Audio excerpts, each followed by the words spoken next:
What is going on? I think we're live. Live in the beehive. Oh shit, I hope that wasn't Bud. What is going on, everybody? It's your boy Murph, aka the Dirty Kenzo, coming to you guys live Tuesday night convos. Just had a little jam. Jam, I read that in the chat. Saluted there. Is that loud enough, my background music? Can't hear it. There we go. That's a little better.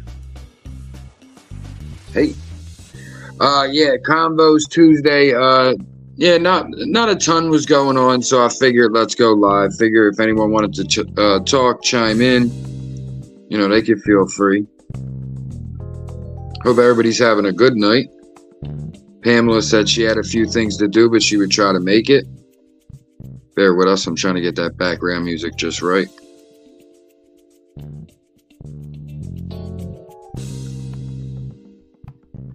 That looks good. Hope everybody is having a good one. We're going to jump into the live chat and see who's all rocking out with us. Make sure we give everybody a salute.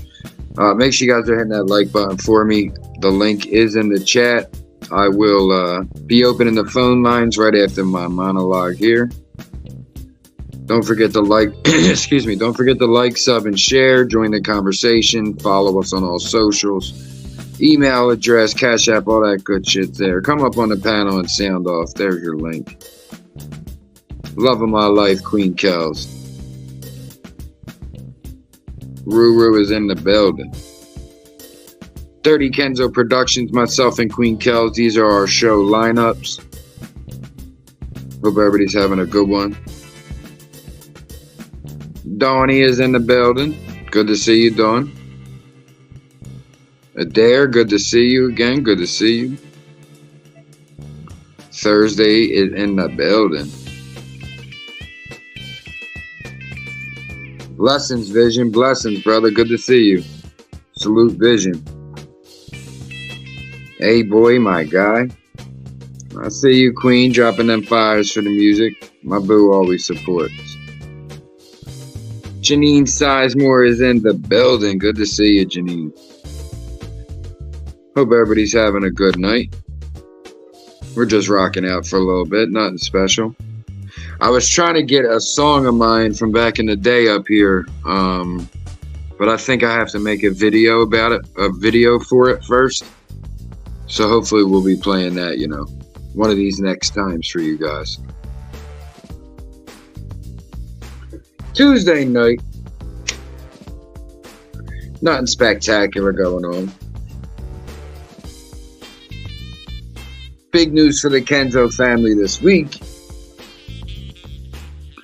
You know, me and Kel's son, Junior, as we affectionately call him, graduated high school. A very big milestone for him. And a milestone for parents, too. You know, we'll get a little into that in tonight's show. Just those feelings that we as the parents have to acknowledge, go through, etc. You know, some of the things I've seen out here on the YouTube streets, we always like to laugh, and that's what this show's about. You know, we're either trying to make you laugh or make you think. You know, we try to avoid a lot of the fuck shit. I've offered the link out a few times recently, and it's the people who want to click it, it has to become some big song and dance. It's just not worth it. Like, just, you know, I block people out if they're if every time we've tried to square things off, rather, it's ended badly. Eventually you got to just cut somebody off and just say, you know, it's not worth it. So again, these are all things we'll get into. Thursday, thank you to everybody who came to the live. I didn't want to put too much because, you know, 18, 19-year-old young man is like, I don't need all that, you know. So but we needed some, you know what I mean? It takes a village. Ruru is in the building. Good to see you, Ruru. Let's change up our background music just a little bit here. Alright, we'll jump back in the chat now. Like I said, we're just vibing out.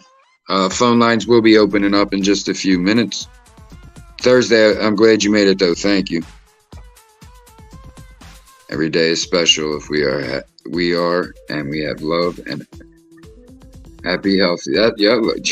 Dare, that's what life's all about. Janine, thank you. Dawn, yeah, Kel said that. She goes, oh, Dawn came in at the very end. So, yeah, but they're getting ready to go with Kel's mom for a little bit. Summer vacation stuff, so it's been quite a while since it was just me and Kel's. I mean, when we're not working, that's going to be pretty cool, I think. When we have that alone time together, but that's almost every night. Once your kids are a certain age, I mean, sure, they're around and they're here, but not really. Like, I see my daughter when she leaves in the morning and when she comes back at night. So, it ain't too much of a change, but our kids have really never did the summers or always were around. Very tight unit, we didn't, I said that to people, they go, I need a break. And I said, when the fuck is my break? It's been 20 years. I don't see a break coming. So, but yeah, I mean, I'm definitely looking forward to, that alone time with Kels for sure. We'll cut the background music off for a little bit. Convos episode, what is this, 15? 15. Yeah, I mean, if we were younger, it would probably mean something. Like when the kids were younger, that's when you really would want them to go travel with the grandparents for the summer or stuff like that. It would have been way easier back in those days, especially, when Kels was pretty much still a housewife at the time. And I worked at pretty much 8 to 4, 8 hours, 8 and skate. I was home at 4 o'clock every day. I literally lived like 3 blocks from the job. So it was like from 4 till we went to sleep, we were together every day. You know what I mean? So it's like, if it was in those days, that would be pretty cool. But it's, like I said, at this age, it's trying to get around each other's work schedules and things like that. It gets more difficult when you're older, of course. But like I said, it's kind of different because the kids are already kind of doing their own thing. So Victor Coco is in the building. The link is in the chat. If anyone wants to come up, feel free. The phone lines are open. Once again, I do own the right to say who I do and don't want on the panel or the platform, what messages everyone has their own channels to portray their own message, and I the same. I try to keep things very liberal, very even keeled, very common sense oriented. But I don't have to deal with things I don't want to deal with. So, just to give the short of it, I dropped the link a few weeks ago and people were trying to come up and get into things that just need to, move on from. And I own the right to say I don't feel like dealing with something or not, This is my cult. Do you want to start a cult with me?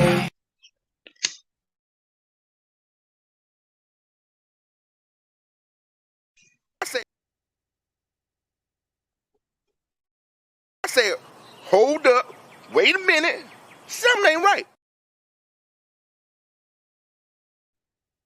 Yeah, I know that's right. We have the worst cult in the world. You can leave and come back as you please. But yeah, like I said, guys, I figure we keep it, fast and loose, as they say on this week's episode here. Didn't want to do nothing special. Didn't have a particular topic. Figured we just hang out. I do have something. I have to load it. Give me 1 second.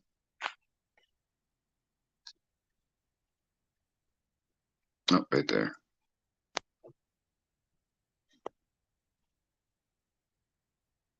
All right, we got that going. Make sure you guys are hitting that like button for me. Yeah, we're just bringing combos back from spring break, so I know it's a little duller than usual. It takes some time to get back into the swing of things. We're just getting back from our spring break, so. Not none of them liberal commies, not my America. I'll tell you that much, Dare. I'll tell you what. Now, guys, but the song you might have heard in the beginning when we were on our starting soon, if you will, our intro music before the that's not intro music. So the starting soon music before the intro is what I was aiming for. Is a song I just dropped recently called Rise. I did do a visualizer for it. We're going to play that in a few minutes here. It's just a type of song, and I think the clip I added, which salute to the creator, it was copyrighted free. It was free, a free image to use of a sunrise, well, sunset reversed to look like a sunrise, but I thought it went beautifully with the music, so I want to play that for you guys. That's loading up here. And yeah, like I said, if anyone wants to come up, sound off about something, talk about anything, you can feel free. If not, we'll just rock out, but that's loading up. We're about 50% there. Salute to my work warriors. I know a few people are still working. Trying to listen in while they're still on the job. We really appreciate that. I hear you there. Yeah, me too. I like it. I like it better when it's not on me. But that's a lie too, because I'm a camera whore. I've always been. I was the little kid jumping in people's pictures and making the goofy faces and things. But yeah, our son graduated this week. Our daughter's about 2 years away now, so we're getting close to both of them graduating. And I think it doesn't. These milestones for parents don't get talked enough because, of course, we all know as parents, you put in a lot of work to get your kids through 12.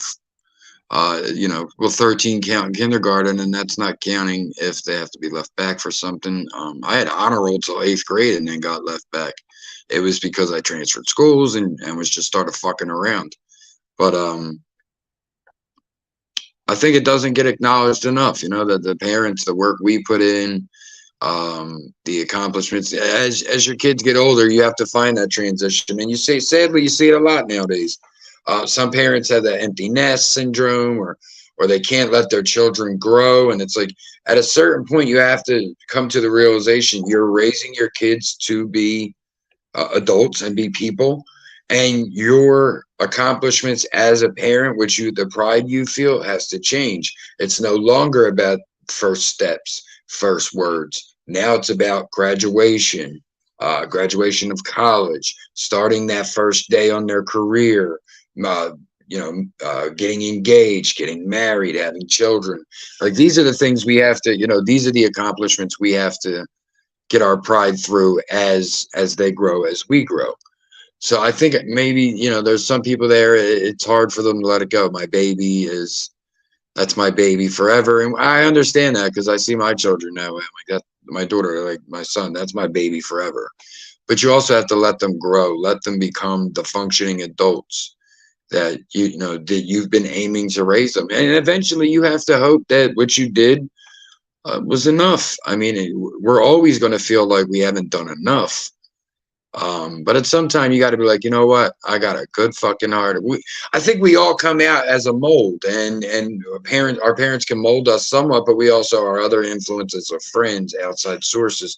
They mold us a little bit too, our own experiences and things like that. So, you have to give them the freedom to be themselves. And that's just, not always something that's so common, but something we should definitely remember. But again, parents, we do deserve a little tip of the hat, if you will, when our kids graduate school. It's or they do make these life moments that we're speaking of, the marriages, the children, graduating college, finding their career, finding happiness. I think that's what that's all of our dream here, right? Is let the child find happiness.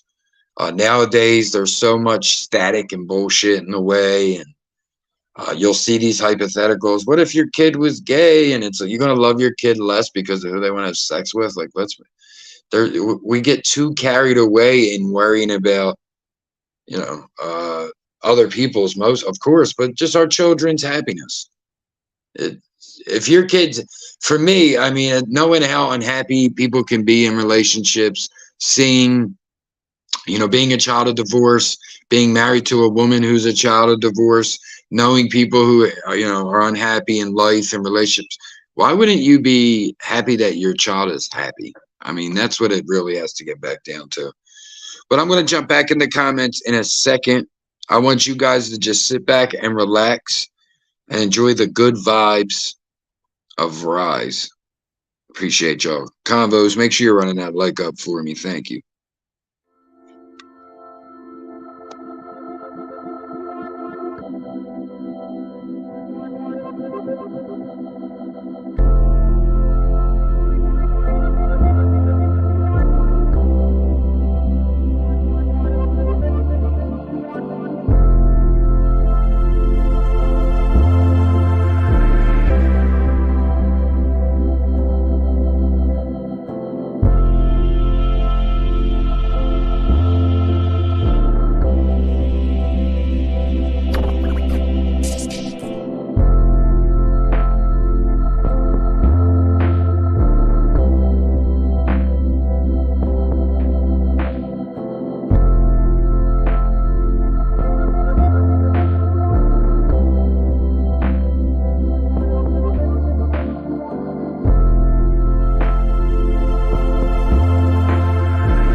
Guys, that was Rise, the visualizer. Check that out on my channel. I think that would, Dawn, meditation type of vibe. I feel that.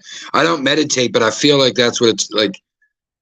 And I guess in a form I do meditate, because any meditation is really, what is meditation really? Excuse me, when we break it down to its ground level, right?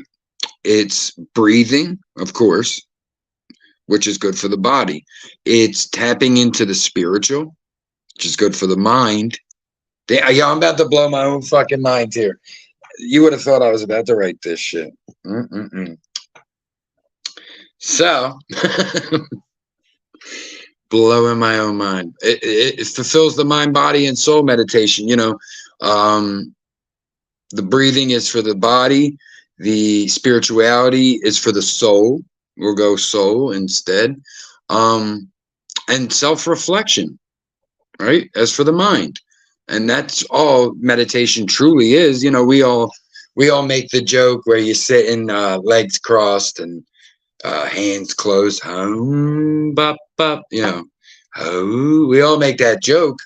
But that's technically, that's the stereotype of meditation. But the real meditation could be listening to a song like that, 6 a.m., watching the real sunrise, and just quietly reflecting. That's something we have to do, and the humans we have. I think that's what helped us up the evolution chain, the food chain, if you will, and being able to do that self-reflection and reinvent yourself whenever you want. That's the benefit. So when people say they meditate, I always said, "Oh, that's cool though," because you're taking that time to work on yourself, to self-reflect, to woosah.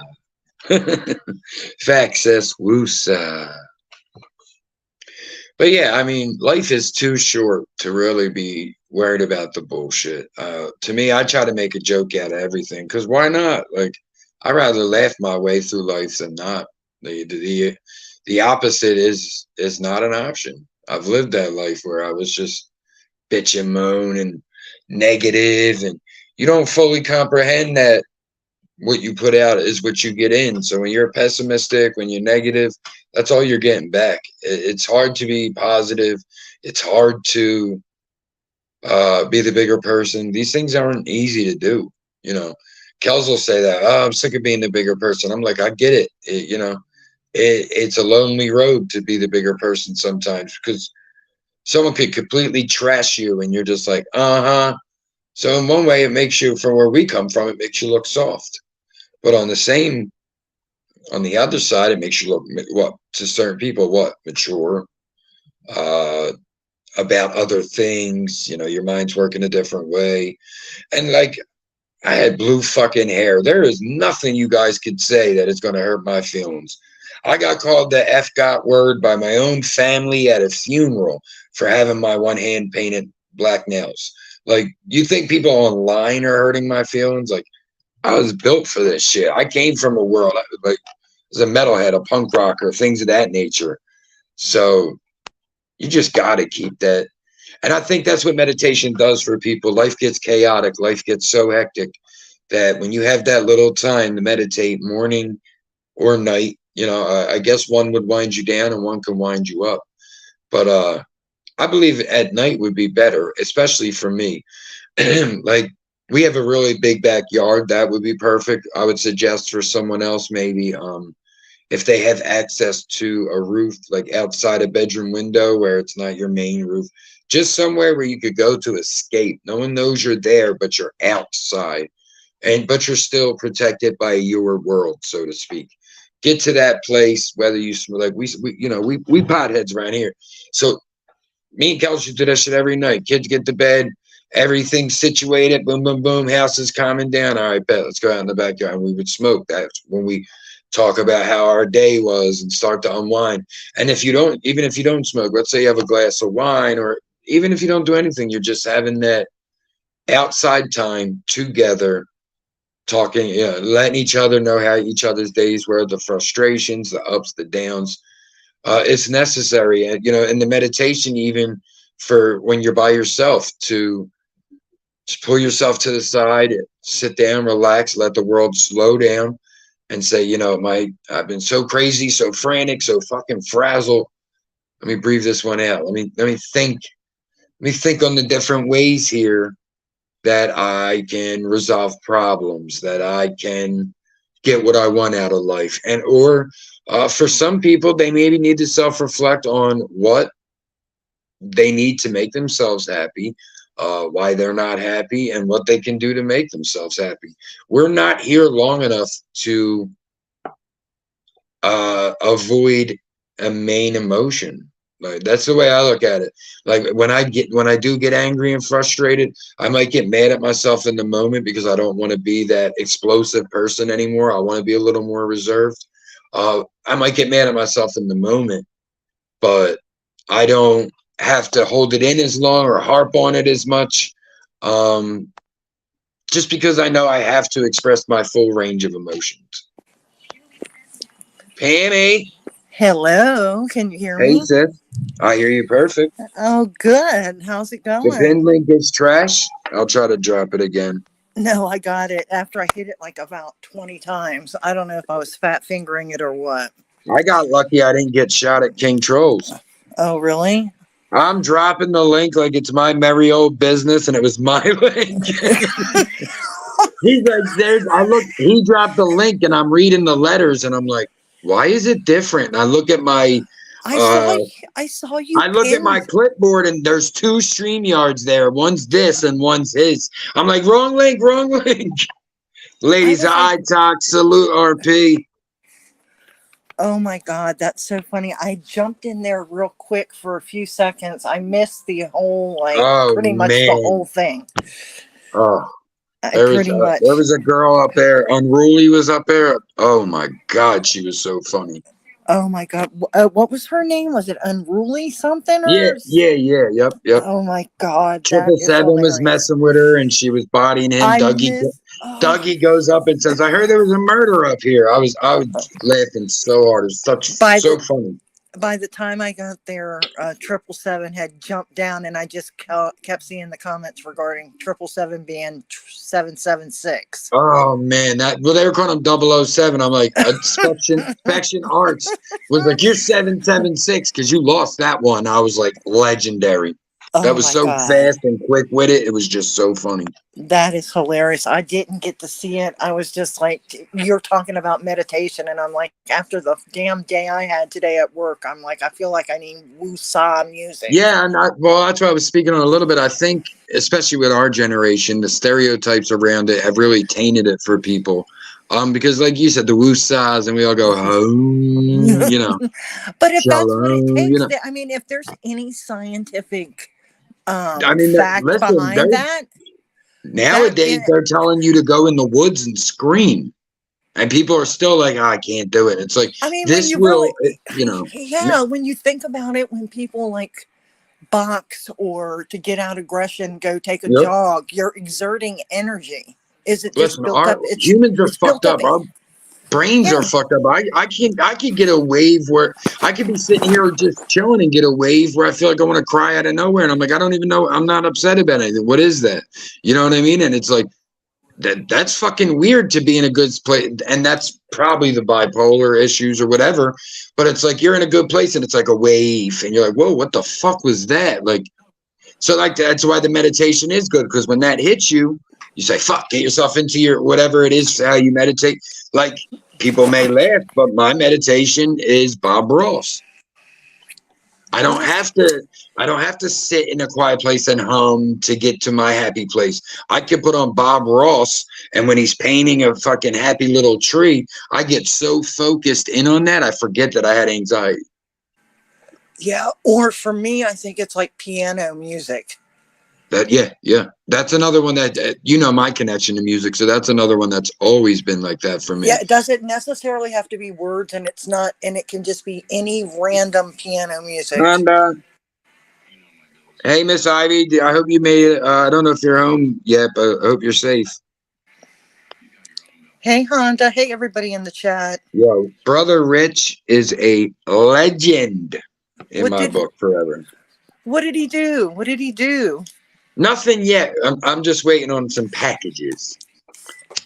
Oh, nice. Richie and Ivy are just the best people. Period. Yep. That's what I said. Period. Oh, I like is that a new Convos banner? Yeah, right there? I made it a few weeks ago. Yeah, I made it a few weeks ago. I like it. It's cute. Because I had the other one, and I'm like, I love black and white, but you got to start adding some color and vibrancy.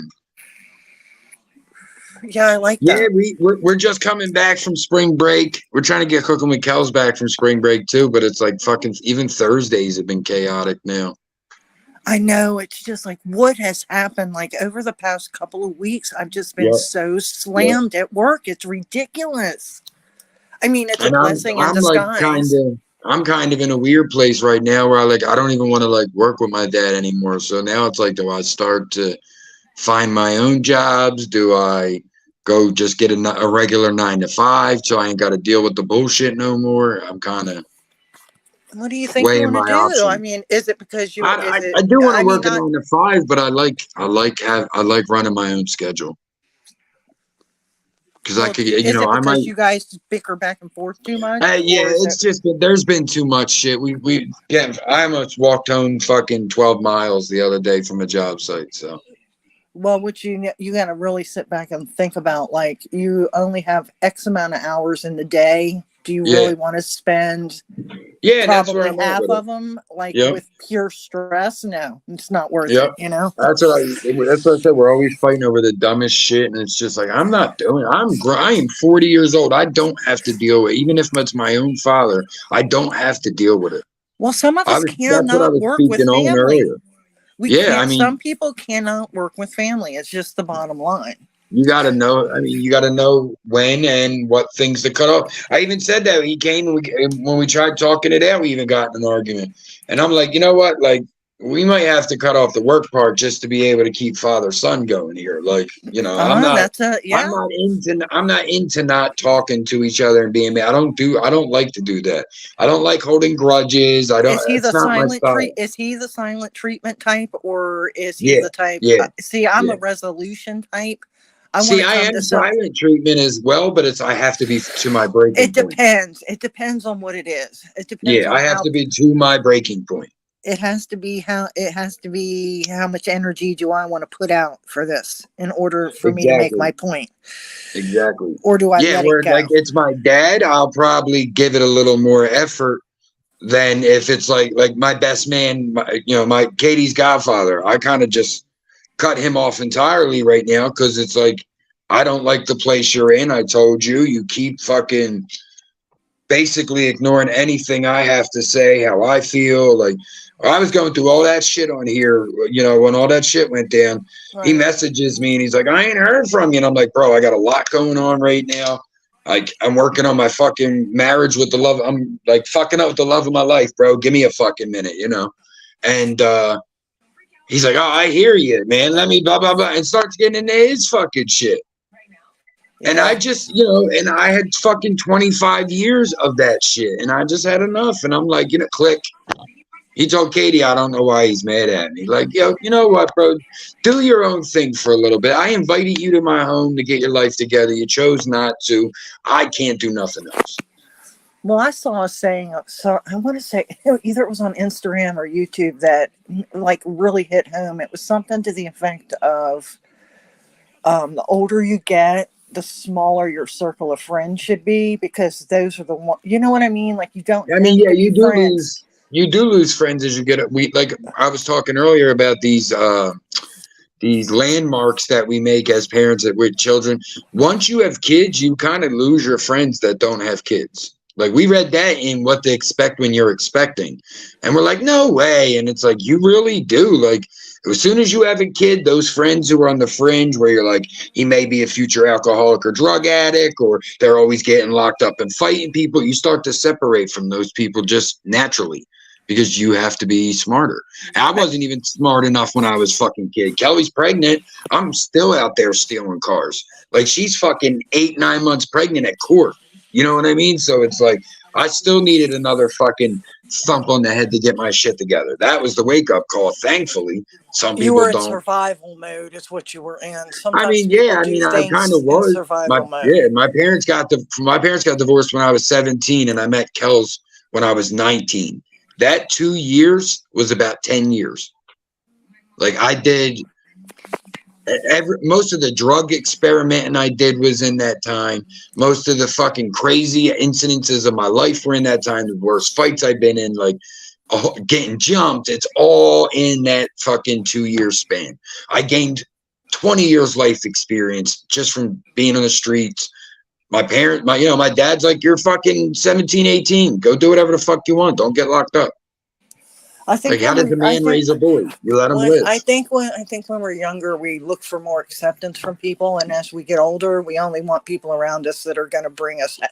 You're always going to have that friend that's a whiner. You're always going to have that friend, but they have a good heart. You know what I mean? Yeah. You know the good. That's the difference between you two, because it's like you don't know people's hearts. You don't have 20 years with them, so it's like fuck that. You cultivate your experience on YouTube. If someone's harassing you, block them. Don't deal with it. It's like you cultivate your entire experience here. It's fucking personal entertainment. You can watch somebody that makes you laugh. If they don't make you laugh or they offend you, you can leave and try to find someone else. There are plenty of people that go live that do what I do, that do panels of people rap battling, arguing, talking science, sports, anything you could think of. It's out there. So you cultivate your experience. Just like Honda says, like that hoe friend. Or that hoe friend, but you love her. You know she's exactly. You know she's a biatch, but you can call her biatch to her face and smack her in the face and bring her back to life when she needs to be. No but you problem, my still love. love her. Thank You you. know what I mean? Yeah. No, I mean, even for me, from a man's experience, I had friends that were girls from when I was 14, 15. Like, they grew up to kind of be slutty, or even where I come from, they grew up to be real hookers. But it's just like, you don't hold that against them, because you do remember, like, I've lost. There's a video. I was on Fox 29, The Weather Watchers. It's me and 5 of my friends. 2 of them are gone. One's me. I'm still here. My boy Freddie's still here.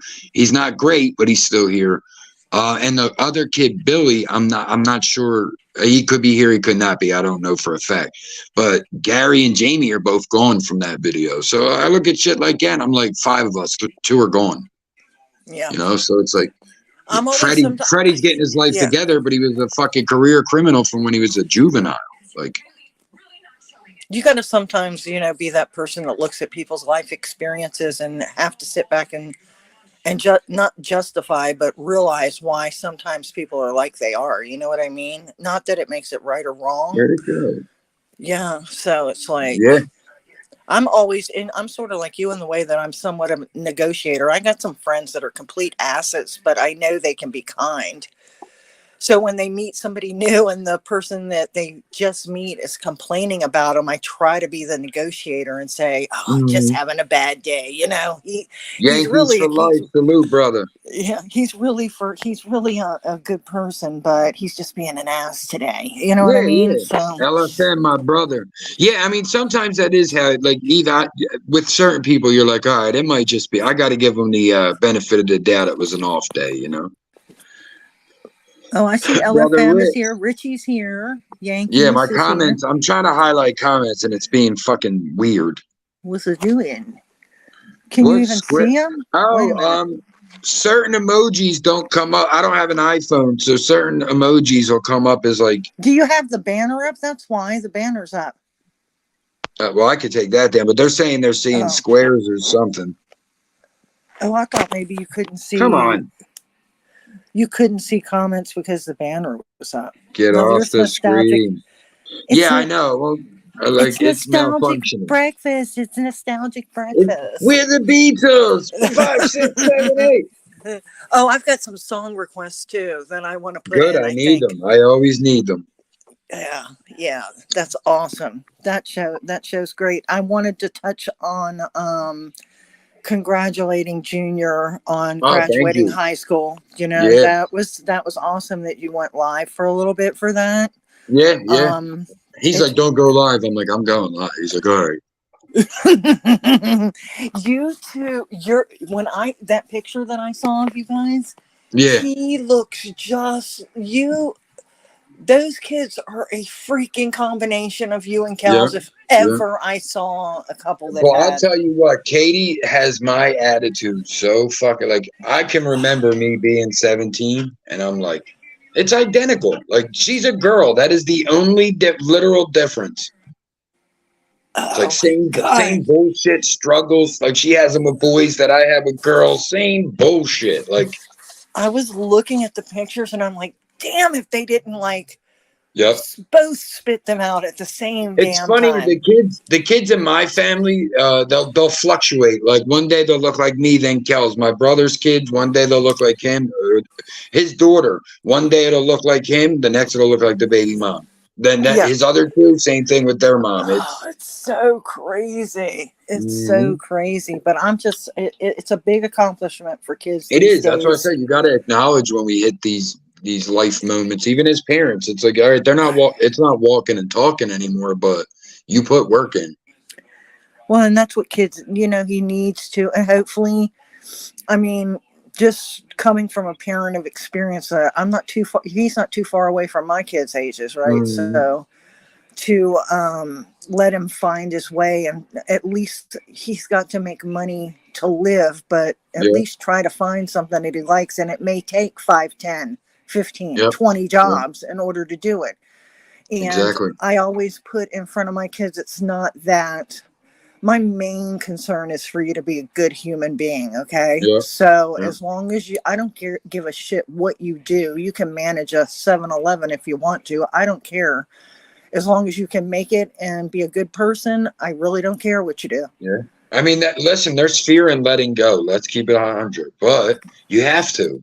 Like, did you make them to be like your little Igor forever? Or did you after, I mean, I know not every baby's planned, but after a while, you're kind of used to the job. What did you expect the outcome to be? It's like, no, you got to let go a little bit. Like you said, let them make the mistakes trying to find who they are. And all you can do after 18, there's legally nothing we can do anymore. Let's keep it 100. So all you should really be doing then is becoming a mentor. Because it's like 14, 15, 16, I hate you. You're not my friend. I don't like you. Exactly. And then when they're 25, 26, you're their only friend. So things change quick. And people get so upset. Oh, they said they hated me. But it's like, bro, 10 years from now, your daughter will love you. Shut the fuck up. You're playing the long game. And that's what people don't look at the big picture. And then I remember back when my kids were graduating, you know, there's a lot of pressure. Well, especially in our area, my area, I'm just speaking from personal experience, for you to go to college and go to a 4-year college and do all this stuff. And I always stress to my kids, if you want to do that, we'll you know, review those avenues and get you there if we can. But don't feel like college degree defines you as a person, because it does not. No, I mean, I've always felt that in my kids. Now it's like the opposite, where I have to be like, all right, well, some schooling is important, because it's like, God, you're stupid. It's like, yes, but further educating yourself isn't. Like, if you want to become an electrician, go to electrician school. Right. Or even if it is a trade job and you get in as a, what do you call it? Apprentice. Yes, an apprentice. I mean, shit, man, like tradesman jobs are the shit right now. I went in as a helper on demo or cleanup. That's where I started. I started like helping my dad, you know, now clean this up, now sweep that, now paint this. Then, you know, I just started doing more and more and more painting, and I had a niche, you know, I had a hand for it. Well, there's some careers that they want to get into where it's required that they have a minimum of something. But me and Junior just spoke about this, actually. And I said that to him. I said, now look, if we were middle America, part of the system, yes, your ass be going to college, period. Because you have to fit in the cog, you have to. Like, do you know what I mean? It's like, it's expected, like, for you to be what the ideal citizen is, it's expected of you. If you're going to be a doctor or a lawyer or, you know, things of that nature, people aim what they try to aim for, but sometimes those expectations are unreal, or it's not, like you said, it's not the thing they love or their passion. And sometimes you go in with good intentions thinking that's what you want to do, just like my daughter did with teaching, and realize that's not what she wants to do. Yeah. Or maybe not in the format that it's being ran. Right. She wants to teach and wants to inspire, but she doesn't like and I deal with that a lot of the time. It's like, you know, the same thing. I would have loved to be a teacher. It's like, but you got to play by their rules. And I naturally defy, like, it's just part of my character. I mean, do I hate my job? No. I mean, it has its good and bad days. But most times you sit at your job and you're like, I'm paying the fucking bills. I'm paying the bills. As long as you could keep that mind frame, because there were times I didn't. It's not always good though, because it's like if I had 2 hours of work left and I wasn't doing nothing, I'm like, they're like, go sweep something. I'm like, nope, going home. Have a good day. I'll leave if I'm not doing that. Like, I'm not going to stay here at $12 an hour. I could go home and make more than $24. Have a good day. You know what I mean? So it's like when I start thinking about the money, it gets sometimes it goes the wrong way. Well, I don't even have a spare moment. That doesn't even come in. I mean, I never have to deal with that. But getting back to you, you know, I mean, you love cooking and dealing with people and stuff like that. Why don't you see if you can get in as a line chef somewhere? Yeah, I was thinking, because there's some nice restaurants up here, but honestly, that's what really like ruined my body the most, doing that work. Really? How about a bartend? How about like bartending? You've got the personality. I was doing that before the quarantine. That's what I was doing up here. You've got the gift of gab, and then you'll get tips and stuff, man. Shit. This is a small town, though. There's not too much going on. Like, there used to be a bar in every corner, and now there's 5. You know what I mean? I'm going to tell you what. One of my friends, his wife was a bartender at the Congressional Country Club here in, it's in Maryland. It's close to D.C. but it's where like most of like the politicians and shit go, you know. You have to. I think the fee to get in it is like 10 grand just to get in the door. Okay, for the season, yeah, for the season. just to get in, you know. So she would work there during happy hours, and she made like more money than I did doing a 9-to-5 business job. You know what I mean? Yeah. Because I mean, when I worked and she's just like, you get in one of those places. Oh my God.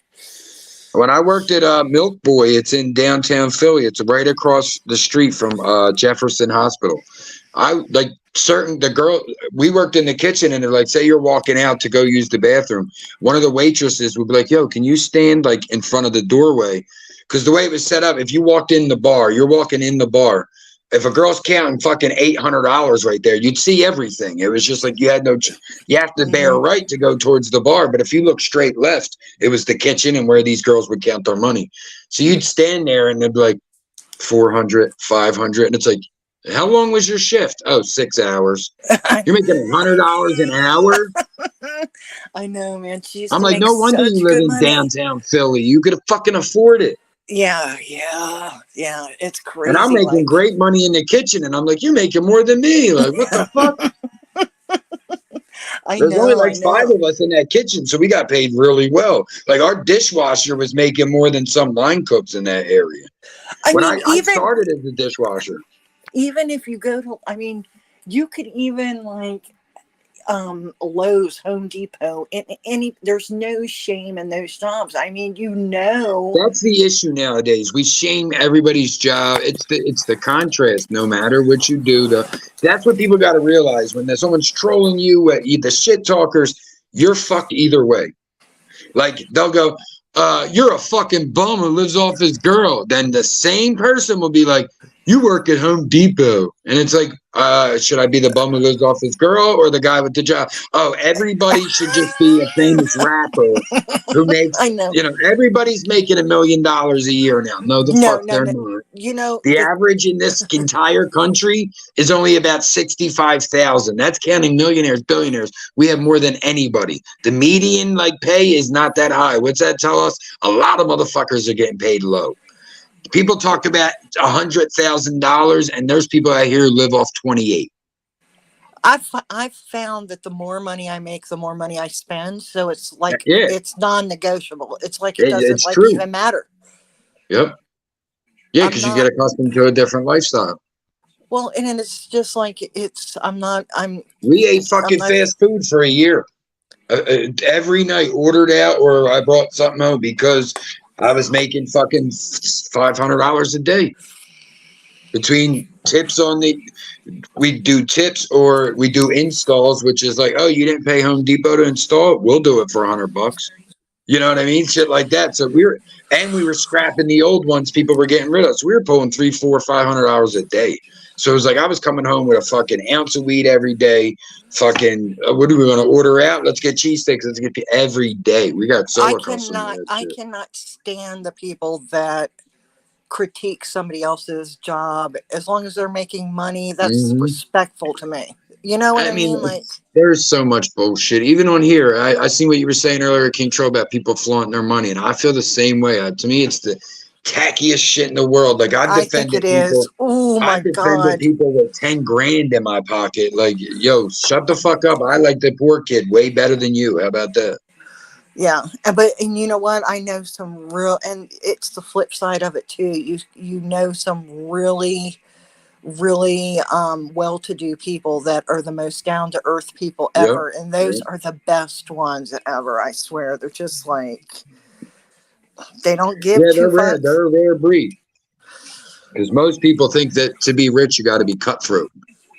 It's a cutthroat industry. You can't have no friends. And it's like, not really. Like you can have acquaintances at the very least. And sometimes you got to look at it if it's old money or new money. Yeah. There's people in Hollywood. There's people. Go ahead. People with new money. So from my experience, for the most part, or are depends on how they are, like you spend your money on different things for sure. Like Kanye West has even said, like, name a billionaire who wears jewelry. The millionaires do, you know, but the billionaires don't, because they're a lot of billionaires. Most of them come from money. They were rich already, you know, and then they just built on it. But I mean, well, a lot of it depends on the work ethic. It depends on everything, man. I mean, nowadays it's cool to not have morals. You know, look, 6ix9ine's crazy. He's a rat. Like, Honda said, "I love money. No money, no honey." Oh shit! No money, no honey, baby. I'm going to tell you what. Some of the richest dudes I ever dated were mechanics, man. Oh, that's a great job. Great job. Mechanics make such good. If you're in a good it's always needed. It depends on the service writer you get. If you get a good service writer, if you're within like a mechanic situation where, you know, you're being pushed jobs and you're at maybe a private owned, not like a Ford or Honda dealership or whatever, you know, like a privately owned that maybe does like transmissions and motor work. There's guys up here that do that like, you know, they're making money. I mean, shit, even my landlord's the trash guy for this area, and I seen his house, and I'm like, oh, trash is a very good business. Like, that is a very good business. I'm gonna tell. When I first met Mike, he was a hopper. He was a trash hopper. He was on the back of the damn trash truck, man. I have done so many fucking jobs, Pam. I don't care. Like, I have too much pride, so that it's always hurt me. So like, I would just like. I had one boss. I came in. I said, dude, I pulled a disc in my back. I could barely stand. I'm like puking. I said, but you're going to bitch if I take off, so I'll work. Just bear with me. Sure, no problem. Later in the night, he comes. I'm like sitting there with like my fucking fingers on your nose, like when you got a migraine. Yeah. My back is pounding. So I'm like, oh my fucking God. I'm like getting sick to my stomach.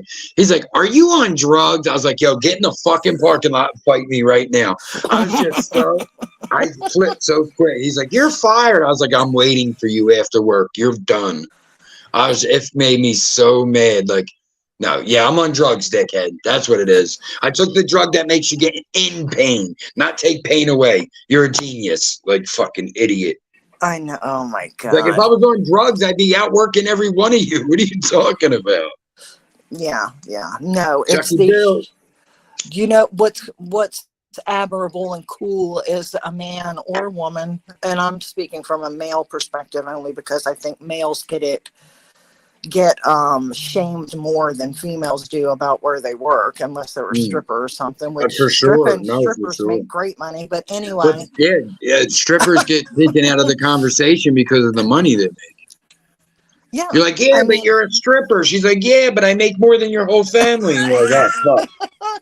I mean, if that's what you want to do, I've never judged people like that. Like, if that's for me, I mean, I don't like to judge people either, but it's like certain girls do it to go through college. If you feel like you got a body that's built for it, and people are giving you money proving you got the body built for it, why shouldn't you?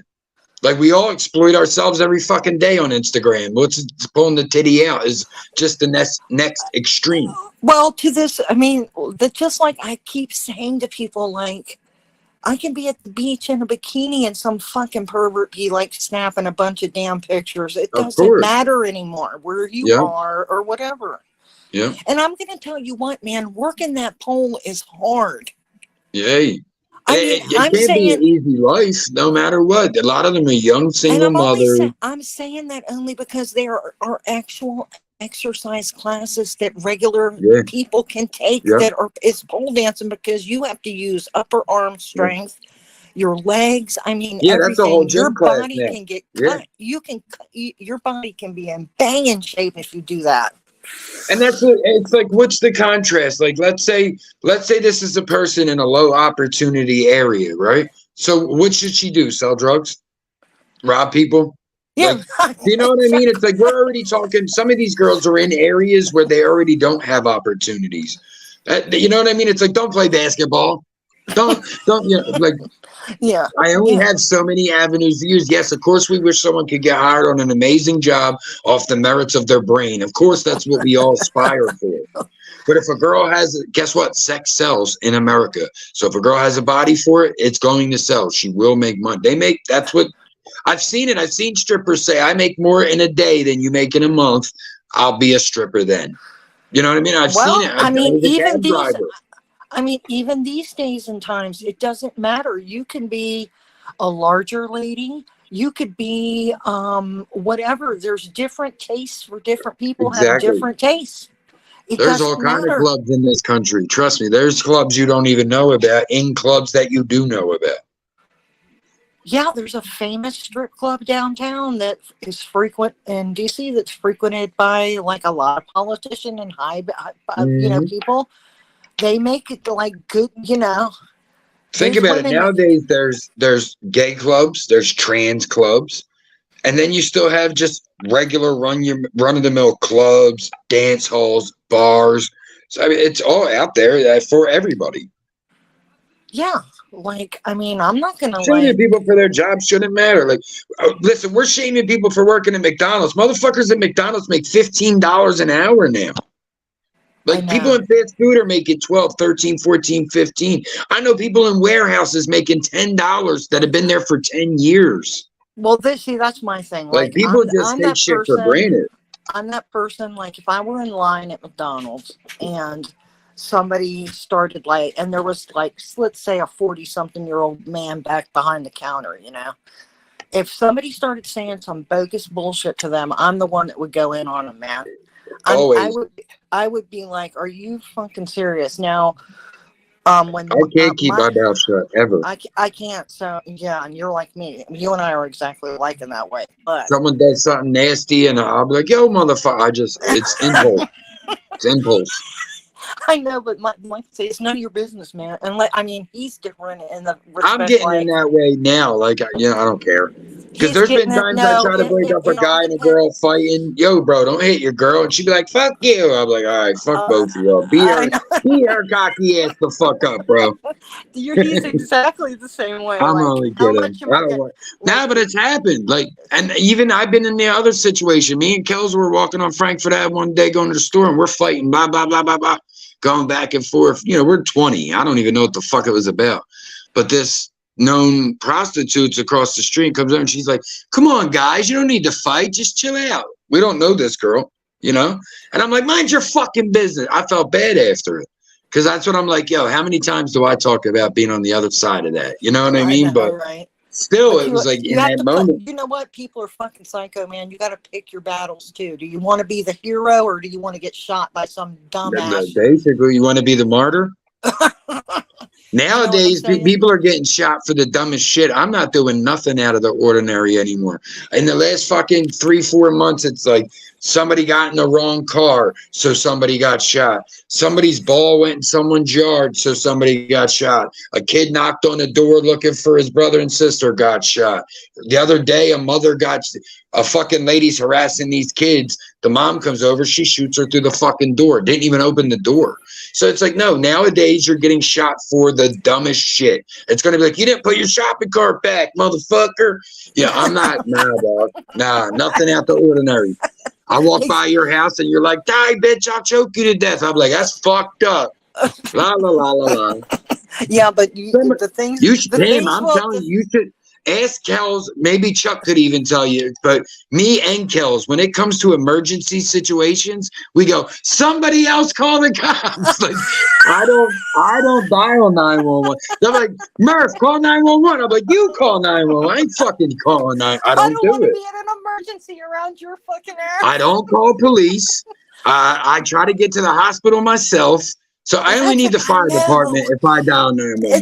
It's always for the fire department. Isn't it almost like you're like the one that calls the police and will track you? Have a go on this, Ivy. Sleep tight. Yeah, sleep good, Ivy. I'm the one that grabs somebody else's phone and I say, let me use your phone. I got to call 911. And then I call listen, half the time they make shit worse. No, but I think there are certain situations Scamula. Hey, Scamula. Where if it's like a child being abused or beat on, or a woman that obviously cannot handle, there's going to be situations where your conscience is not going to allow you to not do something. Yeah, no, even when I was a kid, remember I was telling you about the dad beating the mom, and I made the kids call 911. Like, I dialed it, but I was afraid to talk. I know, it's almost like that's when the cops come over to you, like, and say, were you the one that called in the call? And you're like, fuck. Nah. I'm not afraid of them. I just don't fuck with them. Like, even when I used to get pulled over. Dealing with it. I don't want to be even when I used to get when I get pulled over, yes, sir. No, sir. All right now. I don't want to be called over. I mean, called to court. I don't want to deal with all that crap. Leave me the fuck alone. I want to sit in my house. Oh my if you can smell the weed out front of my house, let me know and I'll sit somewhere else. I want to sit in my house and smoke my weed, not bother anybody. You can drink your beer and stumble all over the street. You can leave me the fuck alone. I can like look out the front door and say, look at that shit going on over there, blah, blah, blah. And like, get your ass in here. Stay the fuck out. Like we used to call my mom and my neighbors 3, 6, and 10, the news stations. I remember one time in Philly, they were the news stations, 3, 6, and 10, right? My mom and the 2 neighbors, they go like running after drama and shit. My dad be like, there goes 3, 6, and 10, always in the middle of something. There was somebody years ago, the SWAT team was here to break down the door of somebody's house.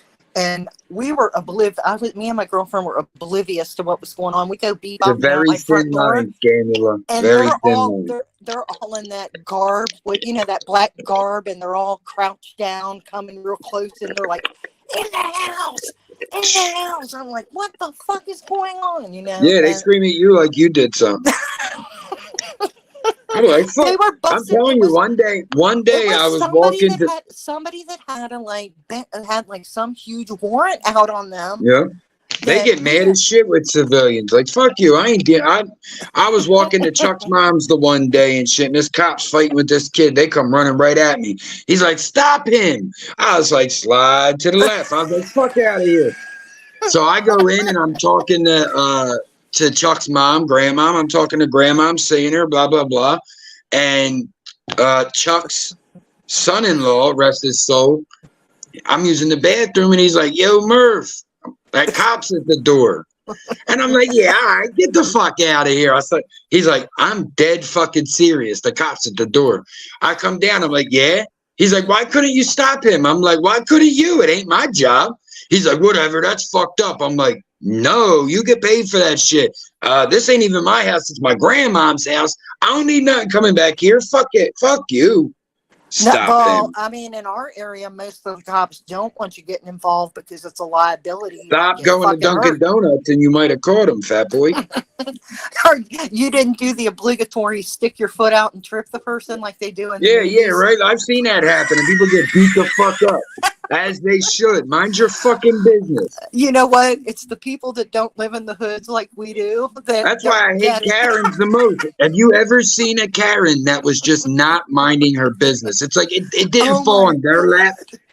There's never an incident where something fell on a Karen's lap and then they start at. It's like, no, that little black girl selling water. Does she have a permit? And you're like, what the fuck is wrong with you, lady? You know what? A Karen would. You must be fun at parties. A Karen would never survive in my neighborhood. I hate Karens. I'm like, go away. Get in your car. Leave. Get out of here. Oh, my God. They're so ridiculous. You got to match the ridiculousness. It's the only way. They start screaming, you start screaming. I start doing a metal scream. I'm like, Lord Satan compels me. I was that when my kids were younger, like when the ice cream truck would come around and kids would all get their ice cream. There, inevitably there's kids that like rip the wrapper off and just throw it on the ground. Yeah. I was always that parent that's like, hey, Dad, we don't want to litter our neighborhood. Come on now, let's pick it up. Like whatever. Like, fuck you, lady. They're like, Mom, Miss Pam told me blah, blah, why you correcting my daughter, bitch? That's what happened to the world. Because when I was a kid, they'd be like, Miss Pamela said Murph threw trash on the ground. My dad be like, you did what? Nowadays, the mom's like, fuck you, Pamela, fight me. You're like, exactly. What? That happened to my girlfriend across the street years ago. Yep. She got jumped. That change started to happen with the participation trophy generation. The boy. My little Scotty is the cutest, smartest, fastest, and then Scotty was dead by the time he was 22. Yeah, like one of the middle school kids said something like so inappropriate around one of the littler kids or something. Be safe, Adair. she said something to the effect, hey, you know, let's watch our language around the little kids, you know, just something real minor. And sure enough, his mom said, you don't discipline my child, blah, blah, blah, blah, blah. And they got to fighting. And my girlfriend was a fighter, too. She, you know, the little ones like Kels. Oh, small, shit. She was just like Kels. Yes.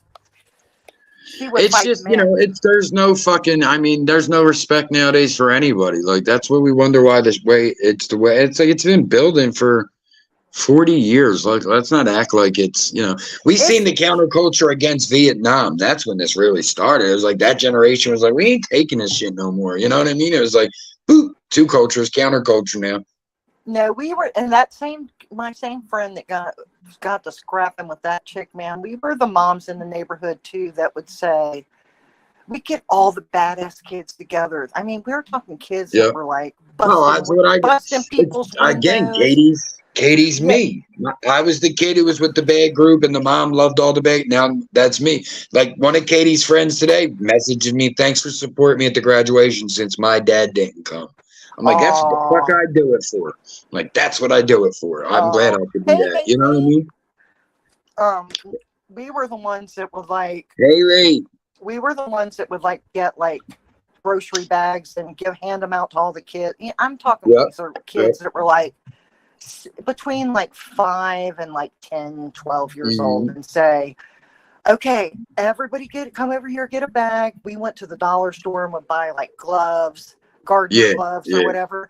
And that's awesome. Say, let's all let's make our street, because we live in townhouses. Let's make our street, our court, the cleanest one. And if you guys do a good job, we'll cook out hot dogs, and we buy like hot dogs and like bags of chips and those little freezer pops and shit like that. And then they would all be so excited. They would run around, pick up that's how you do it with kids. We used to do it for block parties. Like, Kensington, as dirty as Kensington appears when you see it now, it's like, yo, in the 90s, it's like, I lived on Somerset Street. That's a major bus route. You had to literally get a signature from 3/4 of the house on whatever you're blocking off, because they have to divert a major bus route, you know? So it's like, all right, it was our block from Emerald to Helen, and then from Helen to Jasper on Somerset. We had to so I used to have to do it too, like knock on doors. We want to have a block party. Fuck your block party. All right, fuck you, old man. You know, shit like that. Or you had to get those signatures to have it. And that's what they would do. The fire hydrant would come on, people were out with their hose, you'd wash it down, and then you would do your block party, your barbecue, bouncy house, whatever else. It would just be like maybe on a Saturday or Sunday, and the kids really have nothing to do, or they're getting into trouble and shit, and we see there's trash everywhere, or, you know, whatever, especially on the kids when they're on summer break. And we're like, you know what, we want to cook out anyway. Let's just throw up the damn grill and cook them some hot dogs and shit and get them to do something. You know what I mean? And I'm going to tell you what those kids that are in their 20s now, when they come over to the house, they're like, Miss Pam, we remember when you guys used to cook us hot dogs and shit. We thought that was the shit back then, you know? I still can recall how much I hated my parents for embarrassing me. Like, my dad more than my mom. But it was like certain times, like, my dad would just say shit. I was like, I can't fucking stand. Like, you just embarrassed me. You know what I mean? Like, so me and Kels, all these kids are like, they love me and Kels. They think the kids have the best pay.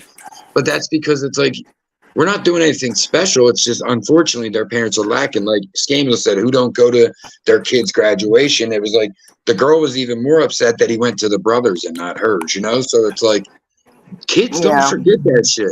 My kids bitch at me about missing a fucking play in 5th grade because I was like rushing, trying to get home from work, and I missed some I know, of it. when you want to talk about guilt and shit, man, I'm telling you that. I know. Chuck, but Kensington back in the day, it was on the Ave. It was bad as long as I can remember. Like by Somerset, there was prostitutes there already. There was your heroin addicts were out there, but it wasn't the numbers that you see today. It was probably like 100 people. Now it's like 100 people every 10 feet.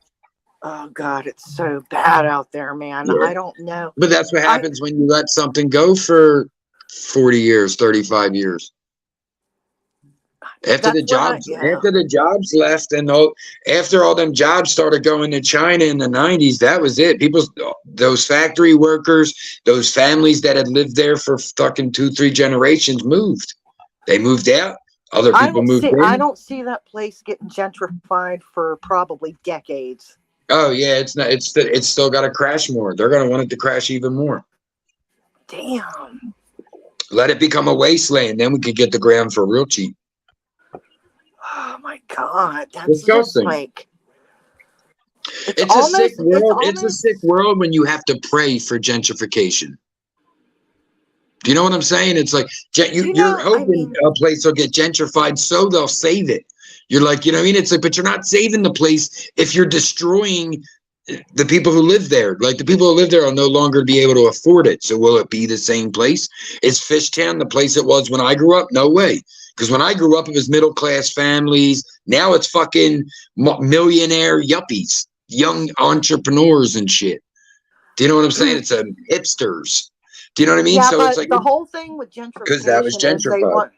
They want to. I mean, and this is what yuppies or anybody that wants to buy a, let's just say, $500,000. Let's just go low ball. $500,000 condo, and you walk one block and there's a bunch of people sleeping. I mean, who wants to be that what happens. Close to that? I tell everybody that when they watch Frank's videos, they're like, "This is horrible." I'm like, in Fishtown, where there's money everywhere, is 10 minutes away. It's just crazy. The deeper you get into Fishtown and closer to Kensington, you start to see it. Homeless people or a few more addicts walking around. They're not hipsters. There's still people originals there that couldn't move out, you know? Well, those are the one, you know what I mean? Okay, let's just like take the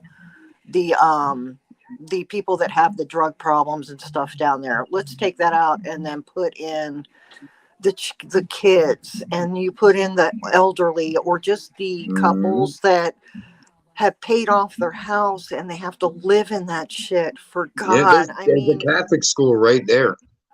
2 blocks away from where everyone. I was going to ask you, is that McPherson Square library, is it open or closed? I don't think it's open. They may have reopened it, but a lot of libraries got closed probably about 10 years ago.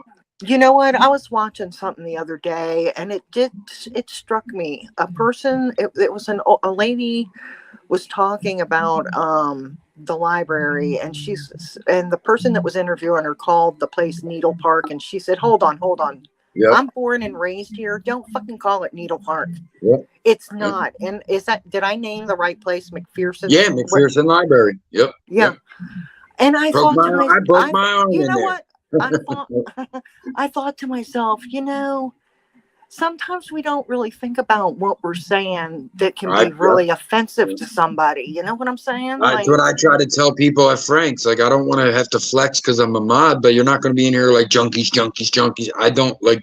To me, a junkie isn't the same thing as an addict. I grew up with people who were both. An addict works their job; they just do drugs. A junkie robs their mother. Like, there's a difference.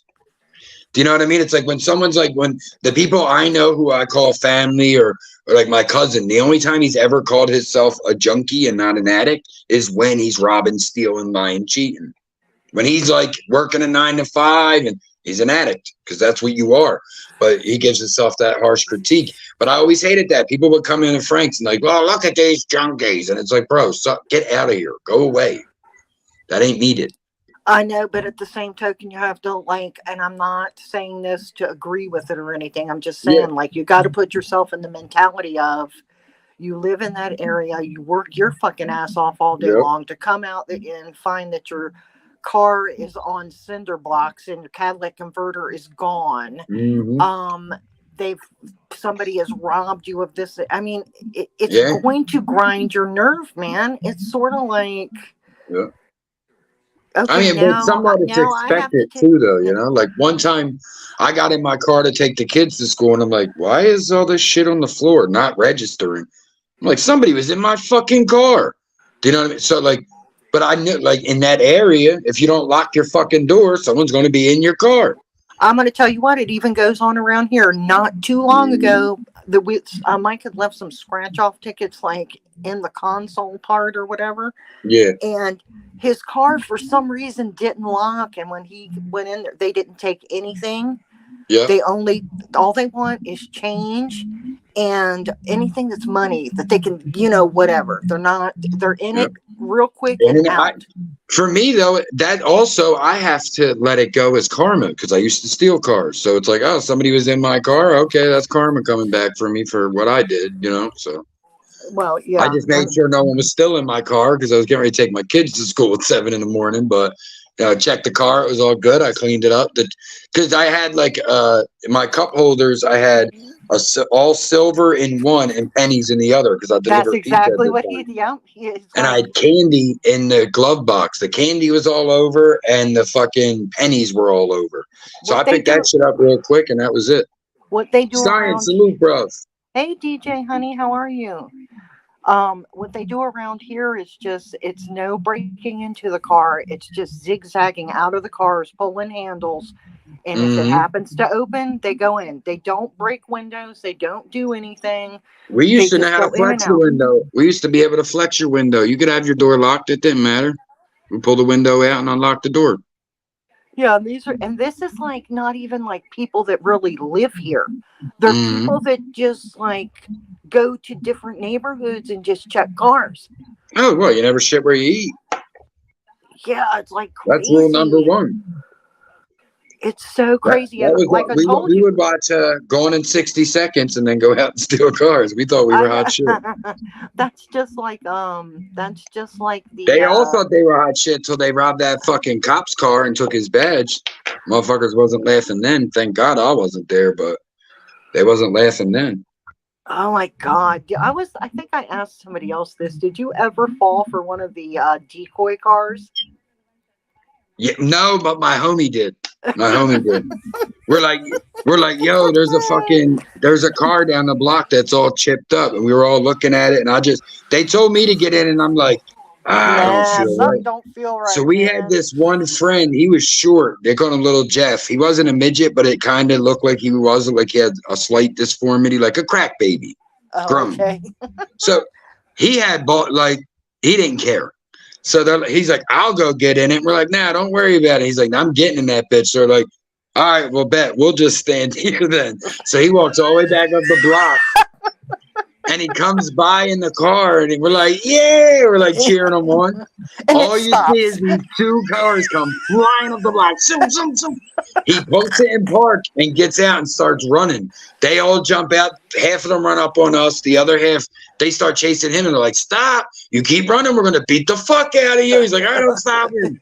They still beat the fuck out of all of us, but they got him with the decoy. That shit was fun. They pulled up so fast. They were like, these dumb motherfuckers.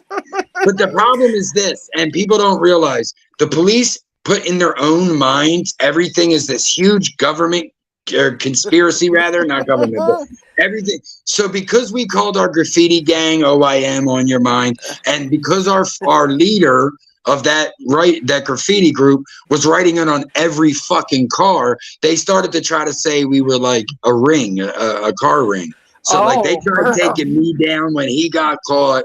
They're fucking planting dummy cars.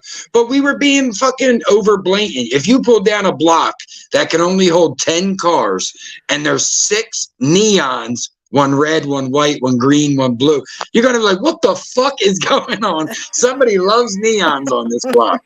No, they're just. And then plus we were like, so one night my mom was in the hospital, right? It was like Halloween. Me, my brother, and our friend, we take a stolen car to the hospital because it's like three neighborhoods over. And our one friend, our one friend was mad that we didn't take him, so he walked up there and stole our stolen car. So we come out, we're like, "What the fuck?" And it's just it imploded. It imploded. You took the stolen car to go see Jenny at the hospital. Hey, we wasn't trying to walk. It was Halloween. I think I met Kells that night. You know what? And the thing about it is, aren't the decoy cars like you start them, they lock on their. Well, some of them nowadays, nowadays they have. The high tech ones. Nowadays, it'll have something to, like, fucking electrocute your balls or something. Like, they have this like, shit so complex. Like, People go to steal a bike and the seat's electrocuting their ass. You're like, what the fuck is wrong with these people? Or the one where did you see the one, I forget about the bike one where the seat falls off and the guy goes the to fucking sit down pole's on it? going up there. Like, what the, yo, these cops are fucking sickos. Sickos. Or they like strap it to a bike to like a pole and you can't see where it is and the person gets on it and tries to drive away and I don't know if it's just Philly cops or this is police everywhere, but like I said, it's always some big conspiracy. They locked me up one time for a nickel of weed. I had like a little nickel weed in a blunt. Man, no, you would have thought I had a fucking knapsack full of crack on my back. There was a whole fucking 5 units. Get on the wall. It's like me, my boy Gary, who's about my age, and then 3 girls who like were a year or 2 younger. Like we went to go get weed to go smoke. They're like, where is it? I'm like, where's what? What the fuck? You're going to jail for a nickel weed? I'm like, that's up to you. He's like, well, you're going. I'm like, are you kidding me? And then I'm in the fucking back of this car listening to them. We got a guy who just bought a nickel of weed. Like, I'm like, what is happening? This is fucking crazy. Like, what a waste of money and time. Yeah, well, the cops around here now just like will pull you Weird world. Yeah, I mean, they'll just like take the weed and like right in front of your face, dump it out and like smash it and stomp it and say. This cop was RoboCop. We called him. He's a bike cop. We were smoking a blunt. He's like, what are you doing? We have them like, around us too. He fucking stomped this blunt so bad you couldn't even try to get back. Yep, that's what they do. They pulverize that shit. They're like, oh man, that shit made me. It made my stomach turn. I was like, that's abuse. Then they'd look in your face and say, if I catch you again, it's going to be worse. And you're just like, he got into one kid's face. He's like, do something. We're like, that's a 17-year-old kid, you fucking weirdo. Oh, Jack, do something. Yo, you're a bike cop. Fall back, bro. I know. We have the bike cops all sit in the cuts over here. You know what I mean? Like they sit right across the street from our house and catch people coming up and down the mountain. I'm like, get a fucking life. I would rather have the kids like go someplace else. I'm like, get out of the fucking cut, man. If you're gonna be if you're a taxpayer, you should not like speed traps. It's like I want you out there catching fucking murderers and like sex crimes. What are you doing? Oh, I'm gonna catch one person who speeds out of 50. The only reason they do it is for revenue, hon. That's all they do it for. Oh, that's what it's all about. It's about that quota. I had a cop give me weed before. He's like, I don't know who put it here. I don't know who put it here. I'm gonna drop it on the ground. Do whatever you want. I'm like, I'm a smoker. I've seen them make like any blunts or anything. They'll just pour it out and just like. Honda, that's what they start doing in Kensington. All the undercovers in Kensington, they look like fucking, they could be the dealer's cousins. Puerto Ricans, fades, tattoos. Yeah. They don't care. That they were letting people in no matter what. 20 years ago, you couldn't have tattoos below your sleeve line. Last time I seen a cop, he was sleeved out. Then one day I'm walking up my block when I lived over with in Kensington. I'm walking down the block, and there's 2 cops on the one step. And I'm looking and I'm like, the dude cop looks familiar. I'm looking, he's all sleeved out. So I'm like he looks like a punk rock dude, but he has a police uniform on. I look, it's a dude I was in a fucking punk rock band with. I'm like, Danny? He's like, yo, Murph, what's up, dude? I'm like, you're a fucking cop? Like, what happened? Dude inked out like he's in a punk rock band, but he's a fucking Philadelphia police officer. It's crazy. Well, yeah. Well, the kids, police. They all think they're on fucking what is it? New York Undercover. Well, they walk around the neighborhoods here. They walk around the neighborhoods here, and the kids are like, they know them by name. You know what I mean? Yo, these cops will roast you like the dudes in the hood, man. They will roast you. The one cop was like, that's why you're locked up. I said, bro, if you were the cop locking me up, I would have never gotten caught. He weighed like 500 pounds. I'm like, what are you here for? Are you here you're here for counterweight in the cop car, aren't you? Got a flat tire. You got to counter the weight. Yeah. I was like, no, the cops that caught me were in better shape than you two fat fucks. You're just transferring me. Well, no, the kid, especially here's the story when I'm going to the fucking roundhouse, which is police headquarters. I'm handcuffed. As I'm getting into the van, since they took my belt, my pants fall down. Now I spend the entire 30-minute ride trying to pull my pants up. I finally get enough of a belt loop that when I go to get out of the van and jump, I pull my ass back into my pants. But I rode pretty much for like 2 minutes in my drawers. Like, what the fuck? I'm handcuffed. My pants are out. Like, this is a horrible dream. Wake up. Murph, wake up. Vic, you know, they blend in so much in Kensington. They're like, I'll do that, Coke. I had a guy, I'm trying to light a blunt. It's windy as fuck. And he's like, oh, that smells good. I was like, it smelled better if a dude in a garage. It's just like a residential garage. And he's like, I bet it smelled better if I get the motherfucker lit. This wind is crazy. He's like, you could step in the garage. As soon as I get in there, he's like, I got to let you know that I am a off-duty cop. I'm like, bro, I remember you told me the story. He's like, no, I'll do Coke. You got any Coke? I'm like, yo, bro, this is insane. What is happening? I was like, this is my life. They could just say, hey, man, I was just playing the part to get the, I mean, if anything ever like happened or something, you know, like whatever. Oh, God. No, sometimes they have to blend in to do it. You know what I'm saying? I mean, yeah, it's part of the job nowadays. But like I said, they all think they're fucking Donnie Brasco or NYPD fucking Blue. Like, get out of here, bro. Yeah, super cop. I'm super cop. Yeah, okay. So you pull over your cousin and you're like, go home, Johnny. Meanwhile, you're locking up everybody the fuck else.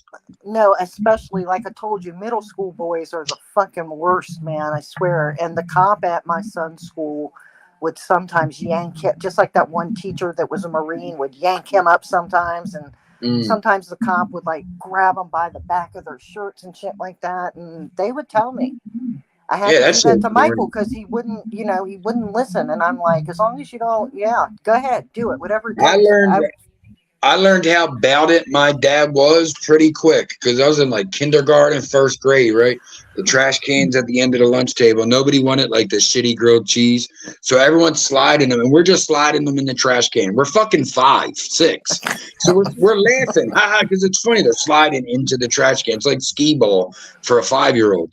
The fucking lunch lady comes over and like grabs me and my friend's arm and yells at us. So when we go home, this is my neighbor. So the next day, you got my dad and mom, his dad and mom, and none of them played it. My dad's like pushing the fucking desk, yelling at the principal. His mom's yelling. I would say you did that, bitch is racist. What's she doing it to the white boy too? For like everything went ham. I'm like, holy fuck, what is this? My dad's like, you ain't touching my fucking kid. Like, what is this? These people are about it.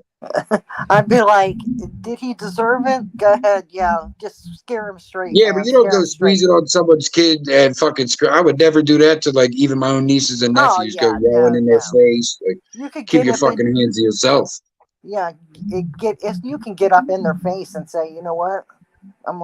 You better straighten up, or weed is not a gateway drug. Alcohol is the gateway drug. We all drink before we smoke. I'll smoke to that. What does this say, Philly? Looks like a Walking Dead. The drug. He said they should ban weed. It's a gateway drug. Friends are the gateway drug. Drugs are killing this country. We do have to figure out why. Peer pressure is the. We do got to figure out why so many people feel like they got to be numb all the time. I do agree with that, but I don't think weed contributes as much as it's demonized to. I've seen drugs, and weed is nothing compared to what some of these drugs do. Well, but again, it depends on the person. It depends on the person, because I know people that get carried away with that. That makes you think like some people are really happy in their life, but they just want to come home and maybe chill out and zone out and do it, but can get up and go to work because they're happy the next day and just do it as like extracurricular activity. But there's some that's the problem. That doesn't happen anymore, though. It's not about that anymore. There's some people that have true trauma in their life and they want to feel like that constantly. Yep, they want to numb it, or they want to, exactly. They want to forget about it, and that's what the problem is with a lot. That's the way you have to look at it as to why people do certain things. You know what I mean? Like, you don't ever know. Go pretty far. I mean, they're obviously not allowed to do drugs, but I mean, other than that, they can make drug transactions for a month before they make a move. So they're, buying or selling drugs before, to set up their case. So it's like that's kind of illegal. You're locking this guy up for selling drugs, but you're buying drugs, setting up your case. So But in at the the name of same, the but at law, the same token, sometimes when they're in these big cartels, they have to do, if they like tell them to try some of the cocaine or whatever it is, if they don't do it, they could blow their cover. So they almost have to. certain times, yeah, you do for sure. I think that's more like a Fed thing, though. Like the Feds, when like Donnie Brasco was a Fed, like when they're getting in with that, those guys, a lot of them guys did get carried away. The Donnie Brascos, if you remember in the 90s, there was a motorcycle movie where the guy was like, I think it was Charlie Sheen. He was a Fed and became a biker and got too far in. And do you know what I mean? Shit like that. So you did hear a lot of those stories where people got too carried away or were teetering on that line. I mean, you know what? DJ makes a great everywhere. point. Yeah, no, I think it's everywhere, though. To DJ's point, like America does have it bad, but I'm slowly realizing it's not just us. Like we get it pushed. We get it pushed at us that it's just us. But then I do hear people say there's a heroin problem in the UK, France. I do hear about Africa having an opioid problem, other parts of Africa having meth problems.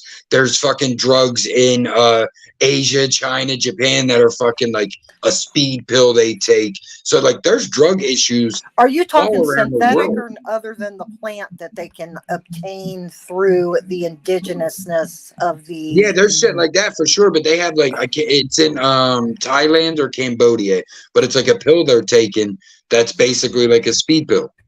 You know, they don't have the FDA over there, so things, you know, they could take bootleg shit. Like in the foreign countries where like what is it? Is it called hash or some shit like that? Where you can get like real, I don't know what I'm trying to say. Like the cocaine comes from obviously what, a plant or you have to. It comes through a process through a plant. Yeah, but you have to. Yeah. Like that's like why I tell people weed's not a drug, because for me with a drug you have to give it. You need a reaction.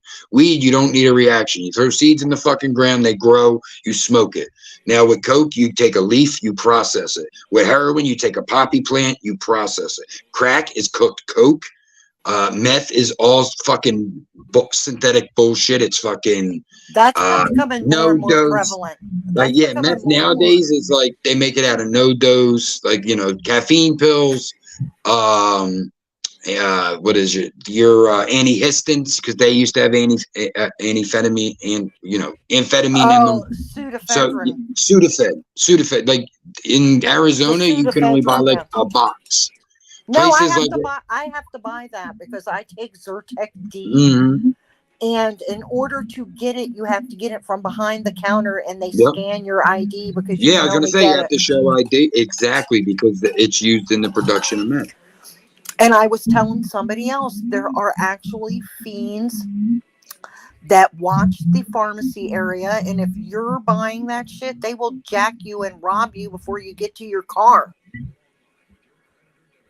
Yeah, Kels told me we're getting the smells outside from the Canadian brush fires, like the smells traveling down the PA. I just saw somebody else was telling me about that. It's crazy. I mean, just listen, we live in a world now where like people think it's so crazy now. And it's like, bro, it's been crazy. It's just now we know how crazy. We can all connect to tell how crazy it is. But people have been doing everything we see today has been happening for 60 years, since the 60s. That's when the shit started to change. Like if you ever seen Pleasantville, the movie, that's kind of a metaphor for that. Like once they become color TV, that was when they were kissing in public, painting nudity, things like that. It was that shift, because from the 50s to 60s, it went from even on television, look at the difference. In the 50s, who do we have? Mrs. Cleaver. In the 60s, we had Mrs. Brady. Mrs. Brady come on there with a little pantsuit, her hair all permed out. Like she was just a different kind of woman, different kind of mom. Do you know what I mean? And then you go further from that, you had the Partridge Family mom. So, even on television, you could see that change through the decades, even through the sitcoms. Yeah, but most of them were just it was like the mother and father in the household type of families that was like what people aspired to be but didn't have, Yeah, and that's what I mean. A lot of us said unreal expectations because of television. I mean, nowadays there's a large group of people that have love for Uncle Phil from Fresh Prince, like he's their real family. Even I feel that. Look at the Cosby Show. Both of them were. One was a lawyer. Wasn't the mom a lawyer? She was a lawyer, and he was a doctor. Yeah, he was a psychiatrist. He was a psychiatrist. Yeah, and she was a lawyer. Yep. Am I bebopping? Is my mic fucking up? I had to plug my phone in. Do I sound fine? You sound fine, but I know mine messes up every now and again. I can't hear it. My phone was getting ready to die. I had to put it in the charger. Yeah, because my mic's moving when I'm not talking, so it must be. We got like 20 more minutes, so I'm gonna play that sunrise video again, Pam, so I could just reset myself real quick. All right, I'll be here. So yeah, that's what I was saying. Just hang right. Gotcha.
Come on.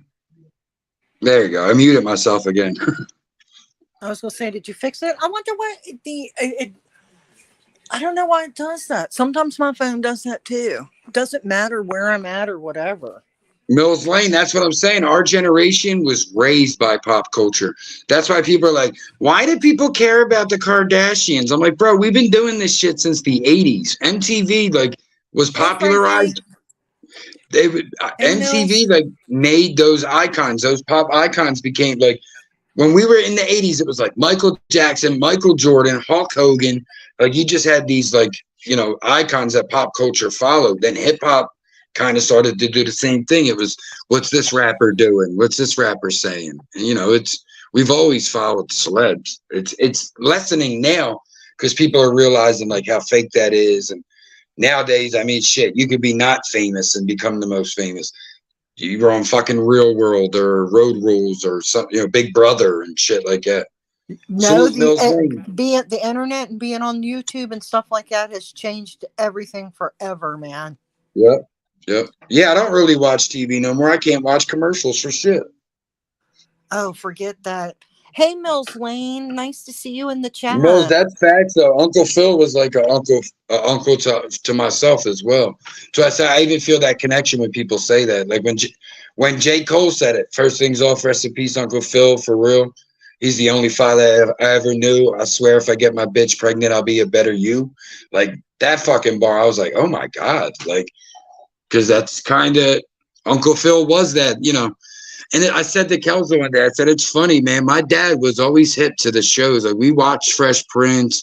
We watched Martin. You know what I mean? It was Married with Children. We were on top of all them shows. Well, so were we. But I'm going to tell you what, ever since Will Smith smacked Chris Rock, there's something about him. I just can't.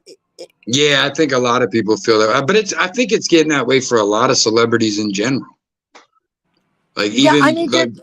Did we ever find out what happened to Jamie Foxx? Did he have a stroke? Yeah, now they're still saying he's recovering or whatever. But yeah, they're being tight-lipped about it. But even when all the Epstein shit came out and his flight log came out, and it's there's a lot of very prominent people on that flight log. But they're also you got to understand, this dude was investing money for people. He was helping fly people first class, and he was doing the things he's accused of. I'm going to tell you. You got to figure out who's who. Was he just was when Eminem's on his plane? Do we think there were kids there, or do we just think, you know, maybe they were trying to do some money tricks? You know what I mean? Shit like that.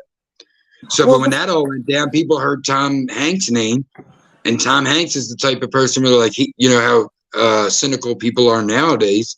It's he must be up to something.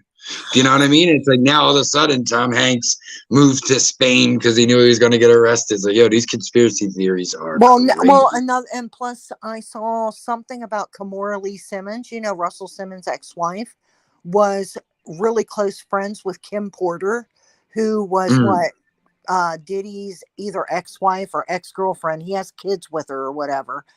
And her weird. That's a like, fact. Weird world. She's begging the coroner's offices to reopen her case because she thinks there's something fishy going on, that she was like something happened to her to shut her fucking mouth up. And that's the thing. It's like there's so much fucking like. That's what people say to me. Like, oh, do you think Kensington will ever be? And it's like, no. The system is too corrupt on itself that you pull away one Band-Aid and the fucking Titanic's sinking. It's just what it is. It's like you can't fit. Even if we're like, I think most Americans are like, why are there homeless veterans? Like, if you serve for this country, why are you homeless? I think most Americans feel that way. I'd say a high percentage. And it's like, why isn't that fixed? Because when you get into the economics about it, it would fuck up the entire system. Because then they'd have to do this and they'd have to do that. And it's what it's all about. Like, why can't it's easy to fix? We all know the problem to fix the problem in Kensington, the short term. We don't know the long term. That's the problem that's happening around the world. They don't know how to fix the long term effects of all this drug abuse. They know how to fix it now. Lock up the drug dealers, put the fucking addicts in rehab, and hope people come out better. Hope. Shit in one hand, hope in the other. See which fills up first. Well, if you see DJs was making a point to the point I was making, from what I read, Kimora Lee Simmons was saying she was like best friends with Kim Porter and said she had talked to her that morning and she was fucking fine. Okay. And all of a sudden, I've heard about that. Yeah. All of a sudden she has pneumonia. There's been rumors. There's been rumors. I mean, there's a video going around now where it's like him and Usher's talking about, like, you know, when they were living together basically. And Usher was probably like 16 at the time. So, you know what I mean? And it's like, people are like, oh, look how Usher's react. You know, nowadays, everyone's a fucking master of body language and dumb shit. But I don't understand how these people don't think that people are going to find out this shit. There's too many people with loose. I mean, it's disgusting, number one. But I'm just saying, like, it's the narcissists in them, I guess. It's like, I'm not going to get caught. Yep. Well, I mean, there's a lot of it too. Well, I think for the people in that position, I think there's that narcissist tendency where, like you just said, they might not even be conscious that I'm not going to get caught. It's like they're not even registering what they're doing is wrong. Do you know what I mean? Because they're so about themselves, and it's like you get your head out your ass, bro, because you're hurting someone. Night, Haley. Yeah, it's just, you know, it's hard for me to grasp the fact that there was a man that had a pedo island, and all of these people that we see on movie screens or that are so-called air quote celebrities were doing such foul shit. And look at the hypocrisy, Pam. How many people who are old will be like, oh, it's too much sex nowadays, blah, blah, blah. And that, meanwhile, we're finding out every priest, every producer, every fucking baseball coach was touching kids through the 60s, 70s, and 80s. That's what I'm saying. It's so, like, but we're oversexed now. No, we just talk about it now. We don't keep it behind closed doors now. We call people out. That's the difference. Yeah, it's just like... Yous are oversexed. It's like, tell every priest that had to get moved to a different church for that reason. Or Harvey Weinstein, who was doing this to women, are winning fucking Oscars, and this creepy, fat, ugly motherfucker's like, suck my dick for this role. Could you imagine putting someone through that? It's fucking horribly disgusting. And of course, who's not going to do it? Because now I could get another Oscar, and maybe I could get away from you. But you don't get away from them. It's a fucking vicious cycle. No one got away until someone spoke up to the right people, and head started to fucking roll. But even fucking 5 years ago, movies were being produced by the Weinstein Company that everybody here loves. Trust me, I'm surprised at half the ones on that list sometimes. It's just fucking weird to me, man. It's just the world is weird, and the sooner we could accept that, the better we'll all be. People just are like the fucking weird. celebrities that were at these quote unquote parties. Yeah. Now standing around, knowing there's a vibe in the room, looking around probably, and there's like 14, 15, 16-year-old kids. Wouldn't the person in you say, something's not right here, man? I'm getting the fuck out of here. And well, they say what he was doing was blackmailing people. So he would get you in a room with a girl that you might have thought was 19, get a picture of you having sex with them, and they go, this girl was 14. You got to do what we say. And it's like, okay, so why was your old creepy ass trying to fuck a 19-year-old? Like, I think there's a big problem. I wanted to speak on this, as a matter of fact, tonight, too, because there's a big problem with that. Because Al Pacino, at 83 years old, is having a kid with a 29-year-old.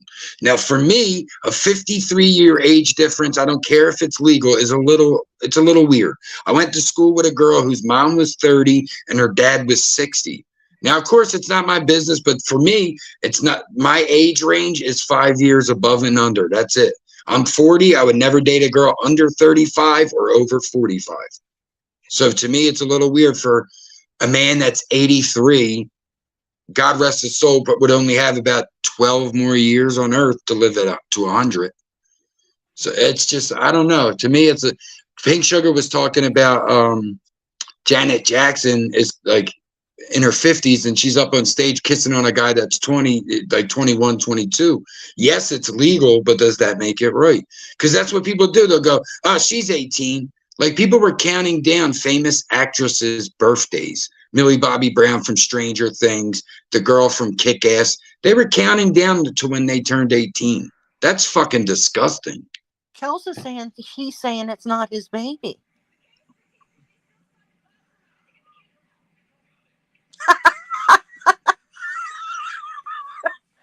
I think I missed something. It's down there. It's like almost to the bottom. But I think I told you this before. I have a friend whose father is like in his late 70s, married a like 20-some-year-old, and she got pregnant. And now my friend, who's in her 30s, close to 30s, has a baby brother. Yeah. It's just crazy. She was like, it's so fucking weird. I'm so mad There's at a my comedian dad for doing that. And there's a comedian who has a podcast I watch named Theo Von. Like, my show is molded similar to his. That's kind of the same thing he does, just talks about whatever. But he grew up, his dad was 70 when he was born. This is now a 30-something-year-old man. His dad's been dead for years, and he resents that. He always resented it because the other kids had the dad who could join the baseball team. His dad could barely make it to the game because he's an old man. You know, by the time he was 12, his dad was fucking 82. Yeah, but what does that say I mean? about us to make? Who are we? As long as it's two consenting I understand, adults. but it's just like, where do we draw the line moral? This is the point I wanted to get to, so I'm glad you brought it up. But where do we draw the line morally that's not legally? Because like I said, legally, by law, you could, me and Pam could go to the bar or the club tonight and both leave with an 18 or 19-year-old. By law, there's nothing wrong with that as long as everyone's consenting. Does that make it morally right? Not at all. Because for me and Pam, being people who are 40 plus, our minds are so fucking different. Like, we know how to manipulate a fucking child because we've been at the game forever. Do you know what I mean? It's like someone that just turned 18. You were a child 3 weeks ago. So you're hot now, but you weren't hot in December. That's weird. That's been weird to me forever. Like, let's say your birthday's in January. It's like, oh, she's so hot. You can't say that till January. Like, no, it's still morally wrong for a 40-year-old to be drooling over an 18-year-old. But how many 30 to 40-year-old men do we know that are fucking act like 18-year-olds? I'm I not mean, that kidding. is the issue too, the maturity level with men. I understand that, but it's just, to me, like, maybe it's just me. I I think could it's a never date personal someone 10 preference. years younger. You're almost labeled. It depends, man. It really depends. Now, if I mean, it does depend. There's going to be outliers. Every case would be different. Now, there are some people that might have a 20-year difference. That's not that bad. He brings a little excitement to her life, or she brings a little spark to his. That's fine. In that case, it's fine. But if we're talking about like the Anna Nicole Smiths of the world, who's just marrying this old dude till he dies, whatever, the stereotype. Shouldn't we think something's a little weird about a fucking guy who can't really move, fucking someone that looks like a porn star? It's as society. well, I I mean, think that's here something to keep going. what I always do is say to myself, if my 21-year-old daughter came home with a 50-year-old man, I'd be pissed. There's no, I mean, I put That's what I'm myself in saying. those I couldn't deal with situations. it. Like, yeah, no. My son doesn't even. Junior is already raised to the point. He said, I asked him the one day, one of Katie's friends. He's like, she's 16. I'm like, you just turned 19 last week. Yeah, it's too far. Well, you're right, but you know what I mean. I'm like, I'm glad I raised you right. Like, because other dudes I knew dudes when I was 17. There were girls dating 28-year-olds. And we would beat honey, the I'm fuck going to out tell of you, them. I'm going to tell you this right now. When my son was 18, he was one of those November babies that didn't make kindergarten cuts. So he was always a little bit like he was 18 his senior year in high school in November. Okay. Meaning he had the rest of the school year to go. And even when it was when he was 19 and he'd say, I'm going out with such and such. I'm like, how old are they? Because these chicks lie about their fucking age, these young girls, and that can get some of these young boys in trouble, man. Yep. I would No, I mean, always definitely be. nowadays, a young person will look the same from 15 to 19. Do you know what I mean? So it's like you have to be cautious of that. Like, what grade are you in? Where's your parents? Let me talk to your people. Like that, man. I ain't. And it's You got to not be even safe these necessarily days. the girl that wants to press charges. It's the parents that want to Yeah, press charges. exactly. Most times it's not the kid because they're still, I'm in love. But it's like, all right, yeah, but this guy is too old for you. Find someone that's in your age range. Like, he's being a weirdo. Look, Honda had somebody, a 34-year-old, come up on her 18-year-old. That's my point, Honda. Like, where do we as a society draw the line? Because, like I said, by law, it's 18-year-old. They're like, oh, that's fine. But like I said, I'm 40 now. For me, I can't see myself dating anyone. Like, to keep it as far as possible, 30. And that's stretching it. I'm probably thinking like 33, 34 would be my lowest that I would date somebody. Above my age, I'm 40. I can't date somebody over fucking 50. No way. We're from different, like Anda just said about the 34 and the 18-year-old. You're from different worlds. Your brains are from different worlds. My brain was your brain 20 years ago. We're not from the same fucking world no more. While you were fucking shitting your Pampers, I was seeing people get shot. We ain't from the same world anymore. Yeah, I think you make a very excellent point, and like the age gap that Honda's talking about is very weird. I think that, and that's also has to be just one more thing. I'll let you go, Pam, but one more thing towards like even what Bobby said. I think also that has to be added to our quote metaphorical math equation here is when the age gap occurs. Because if it's 34 and 18, that's a very big difference of 12 years as compared to 48 and 36. Yes, I was going to, if you're 48 and 36, that 12 years isn't even really fucking noticeable.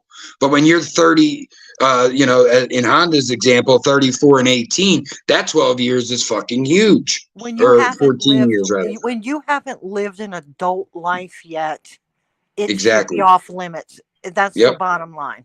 And that's always been my biggest gripe with they're 18, it's legal. It's like, again, like the point I want to just push over the most. So she wasn't hot back in October, but she's hot now. Do you know what I mean? It's like, that girl's so hot. Yo, dude, you're disgusted. She's 18. Okay, so you didn't think she was hot 2 months ago, right? When she was 17? Like, come on, bro. Oh, It's fucking it wasn't nasty. until she became quote unquote legal by number that you're okay with it now. That's what I'm saying. There's a difference between legal age, I would say, and moral age. To me, moral age is 30. Like, honestly, I would even say push the fucking drinking age back to 25. I think that's too early. I don't think you're an adult at 18. That is bullshit just to get you to join the army.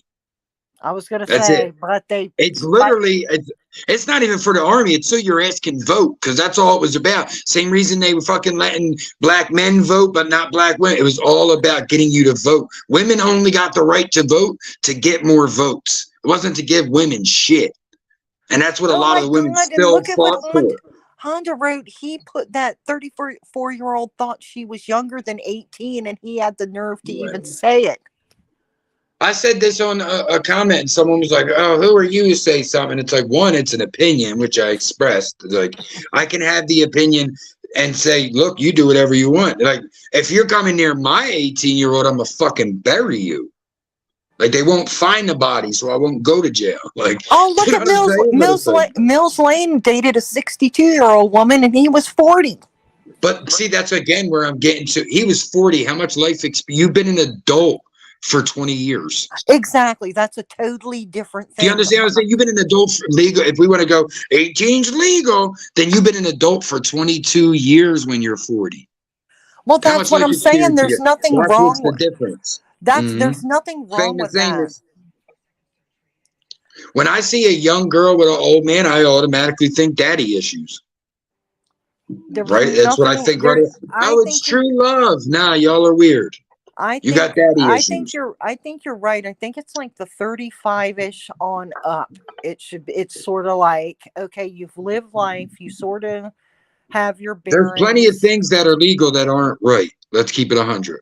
There's plenty of things that are legal that aren't morally acceptable, that don't mean they're right. I agree with Honda. I could never look at an 18-year-old boy at my age and say, I don't care. He's legal. He's my age. You know, that's what I'm saying.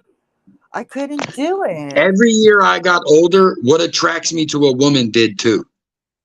Do you know what I'm saying? It's like Cat Williams used to have a joke. Women worry about too much. Bitch, I ain't worried about your stretch marks. A man ain't going to be like, is that, what's your toes plum and your fingernails are cherry? Bitch, I'm out of here. Like, men don't care about it. And that's true, because as you get older, you know, a 17-year-old might giggle at a 32-year-old stretch marks on her breast. A fucking 40-year-old's going to lick them and be like, baby, they make it sexy.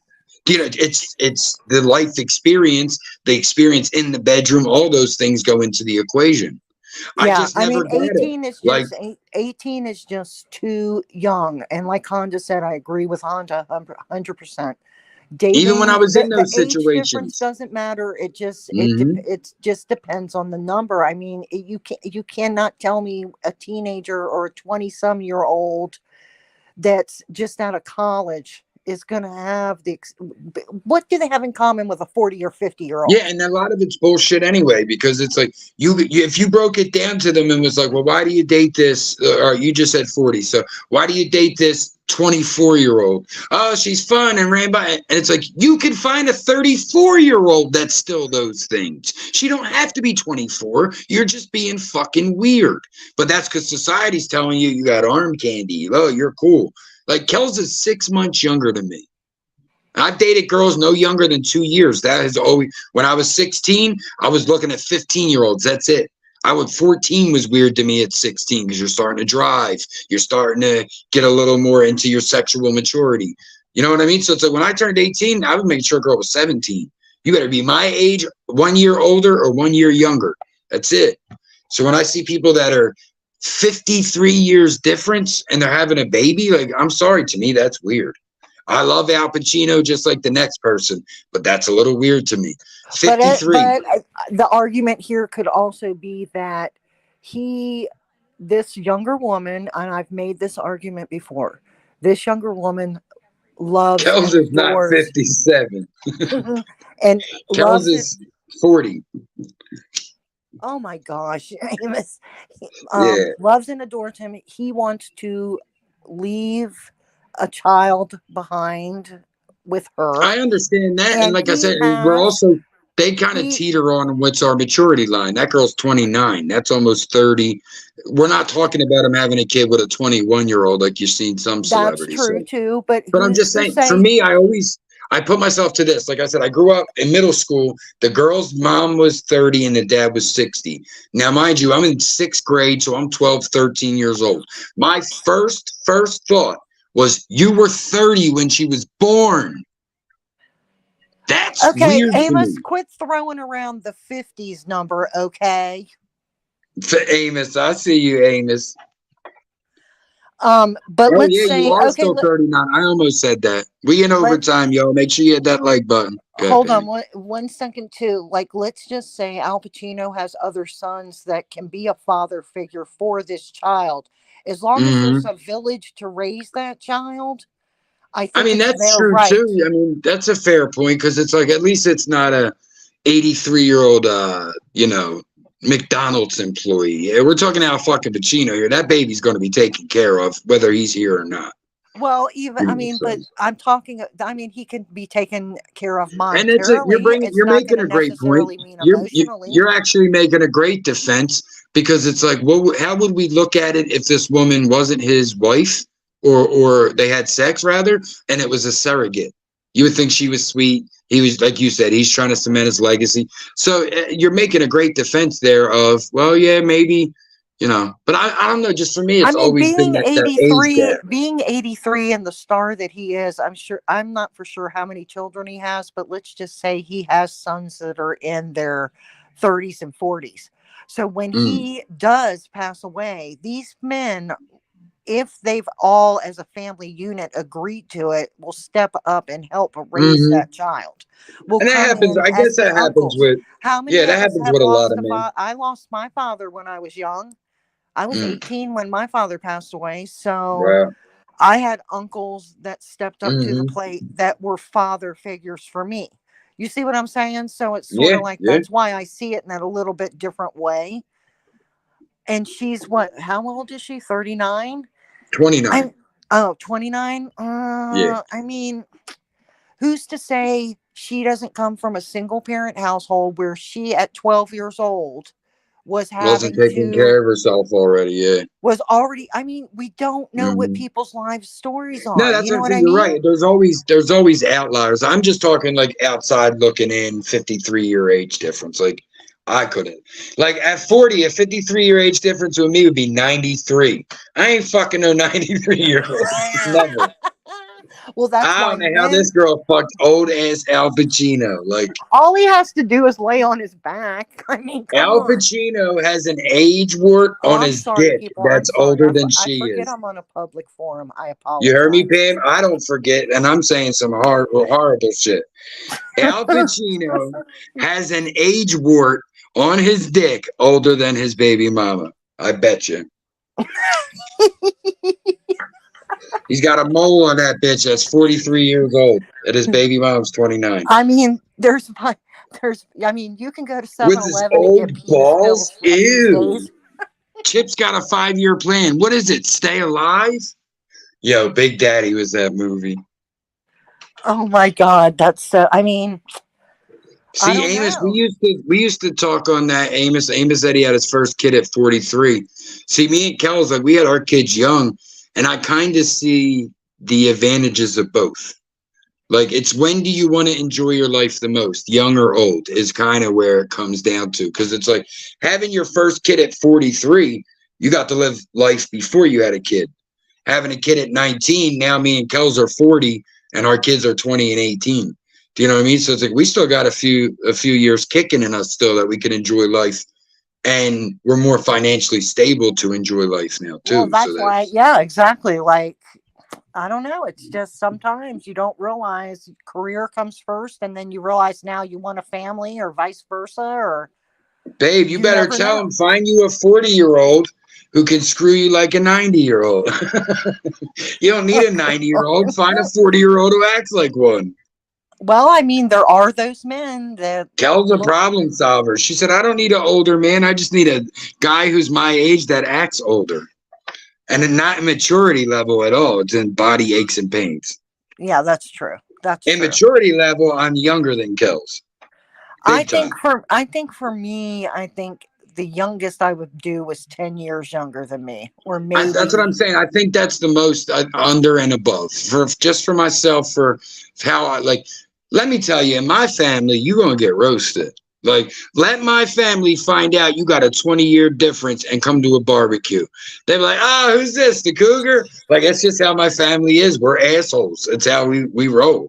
So it's like, we built thick skin. So I make fun of my brother's wife because she's 6 months older than me, but he's younger than I am. So I'm like, oh, you cougar. She's only a year older than him, but I make fun of her. You know what I mean? She's a little older than me. So it's like, even with that. Some people gel on a different level. All women want us to be less mature when they want to laugh, and they want us to be more mature when someone tests a gangster. Then they're like, I want you to be mature as fuck right now. Beat his face in. Don't hit him. Psych. Get him. That's how women be. That's how women always are. Don't hit them, and you push your way up. Bitch, I'm hitting them, and they're like, that's hot. You're like, which one? They hitting them or not hitting them? It depends on how far across the line that dude. Yeah. Someone gets psychotic, and they're like kicking your grandpa's teeth in. You're like, this is not sexy anymore. Yeah, well, I just needed you to defend me, not kill my grandpa. I'm always like, don't kick his ass because I don't have bail money, motherfucker. Don't do it. See, I know with Kels, it's like it doesn't necessarily have to be me acting tough. It could be me picking up on something. Like, for instance, one time, me, Kels, and Eric. You know, Eric's come here. My best friend Eric. Mm-hmm. We're shopping at the Franklin Mills Mall right by Christmas. I just bought a PlayStation, so I got this GameStop bag. And we're in the jewelry store because Eric wants to get his baby mom a ring or a necklace. In the mirror, I peep these 3 kids watching us. I turn around and I'm watching, and I could tell exactly what they're doing. They're waiting for cash to come out to swipe and run.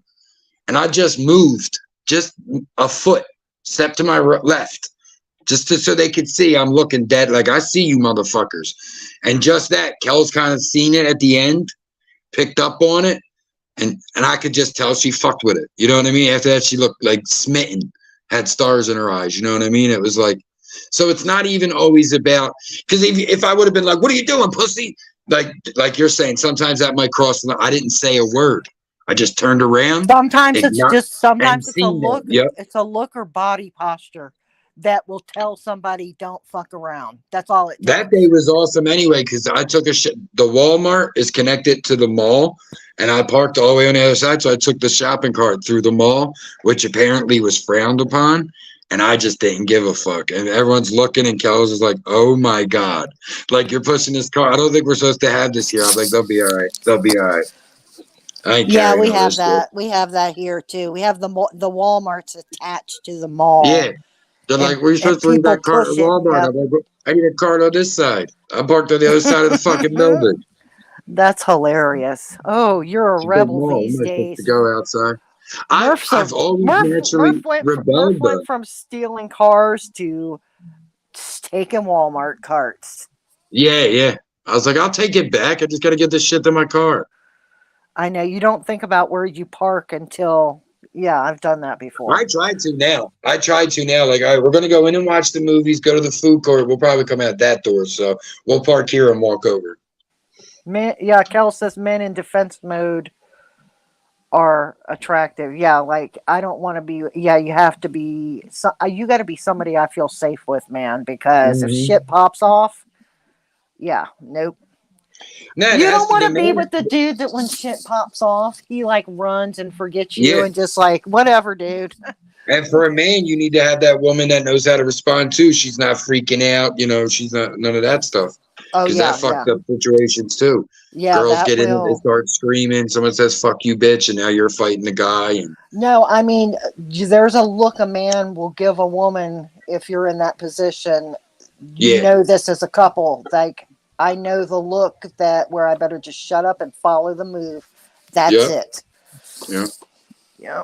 That's, I mean, shit, me and Kels can move through fucking crowds. Like, that's what people joke about the zombie apocalypse. And I'm like, man, I already know how us four can move through a crowd. We've done it at concerts when the Eagles won, when the Phillies won. It's like, yo, like when we're in a crowd, if I have a book bag, I'll tell Kels to grab the loop on it. Or if I have, like, grab the back of my shirt and just follow. And I could just do right through. It's like if they were fucking zombies, I'd just be hitting bitches. Boop, get out of my way. Get out of my way. I know, right? Yep, exactly. But it's, you know, you hope it doesn't come to that. That's what you try to aspire for. But nowadays, everyone's afraid to go home the loser. Well, yeah, that's true. There's a lot to be said for people that walk away from confrontation that could have gone way left, but have taken the higher road. You know what I mean? Yeah. I mean, sometimes you can sit back and say, sometimes you can appreciate the fact that you're like, I still get mad at myself for the last time that I tried defusing a fight and backing the dude down. Because I'm like, I should have beat the balls off that dude for disrespecting me and Kills. And you know what I mean? But it's like, I was coming out of a fucking surgery where I almost died. So my perspective was like life. Yo, bro, calm the fuck down. Like, I'm just trying to enjoy my life here. Yeah, it depends on your mood that day. You know what I'm saying? That was 5 years ago. The grind just caught back up. I'm cold again. I know. It's like you're so scorned now. Society I'm bitter has fucked again. you over. Yeah, society's done fucked you over. Like I tried being good and I'm sick of it. It's so funny. Science, that's a fact. My dad said that years ago. Because when I moved back to Kensington, like after a lot of people moved out.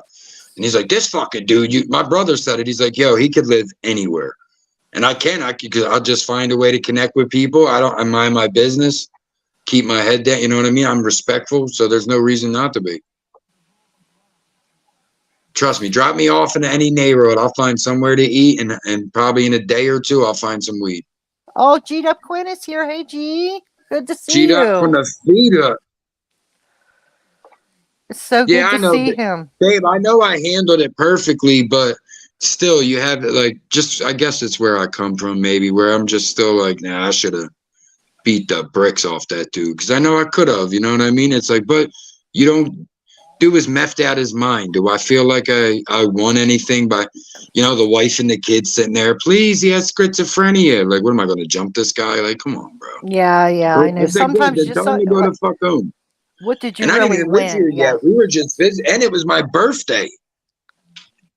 I was like, it's my birthday. I don't need this shit. It was like my 35th birthday. You're a fucking stranger. You're ruining my birthday. Yeah, the lady's like, please, he has schizophrenia. I'm like, then make him go home. Or like, I'm going to beat him the fuck up. He won't leave me alone. Oh, if he had schizophrenia, he wasn't taking his medication. Yeah, he was all bugged the fuck out. I hate people like that, man. Back in the day, I would try to deal with them. Now, I try to get rid of your ass as soon as possible. If I got to curse you out, punch you in the face, whatever it takes for you to get the fuck away from me, I ain't got time. But if they're a true schizophrenic, I'll try to help somebody. They won't read you as somebody that's trying to whatever. You're like a threat, like you're a Martian or something. You know what I'm saying? Like, yeah, no, you're people right. People that pretend to be like people that have a head cold and said they have the flu. You know what I'm saying? Like these people that's like, I have schizophrenia, but they really don't. They just are moody people. Yeah, they're just sleepy. Yeah. People are like, I'm bipolar. I'm like, no, you're just a bitch who complains too much. Like, you're hangry. You're hangry. Yeah. You're hungry and angry. You're not fucking bipolar. No, you're not. I'm OCD. Like, you ain't OCD because you wash your ass once a day, bitch. Like, get out of here. I know. Yeah, exactly. If you know what real OCD is, OCD, people are like, all right, time to go to bed. Got to turn the lamp on and off 7 times. Now I got to brush I'm the type of person that's real OCD. Like they check their alarm clock so much they can't sleep. The alarm clock's not I jump in and say that's offensive to OCD people. It is, yeah. Like I have OCD because I like to vacuum. Like no, you just like to vacuum. Fucking God. Everybody wants, like, who wants, people who really have depression don't fucking want it. So all these kids are like, I have depression. You're like, no, you don't. You're 14. Life sucks at 14. You couldn't order Pizza Hut today. You're not fucking depressed. My crush started dating someone else. Yeah, that's called fucking puppy dog heartbreak. Puppy love heartbreak. You know what? You know what? We are so right. We are so right because crazy. I mean, we can sort of let kids because kids haven't lived enough life to know that they're not depressed. But I'm talking like let's just say 25 and above when they're complaining like, oh my God, nothing ever goes right for me. I'm such a fucking loser. I'm depressed. Yeah. No, dude, just pick up your fucking, head, put your head up. Like I said, people don't realize you get what you give in energy. So my life sucks. I hate my life. You're only going to get shitty shit back. Why am I just like having an epiphany right now? Like, you're so fucking right. It happens. It happens. I'm known to do this. But no, it really is. Like, it's like a fucking badge of honor for some kids. They're like, I have depression. And Katie will get offended. She's like, motherfucker, I really got depression? Like, for no reason? I will kill you. Like, Katie's depression really did bother me for some time. Because I'm like, Katie, you got it good. Like, I didn't understand it. And it took me a little more, like, digging into my own depression to understand why I was wrong for saying that. Or like women now, like women that are like PMSing and like at work, and somebody will say she's bipolar. I'm like, she's not fucking bipolar, man. She's PMSing. All right, shut the fuck up.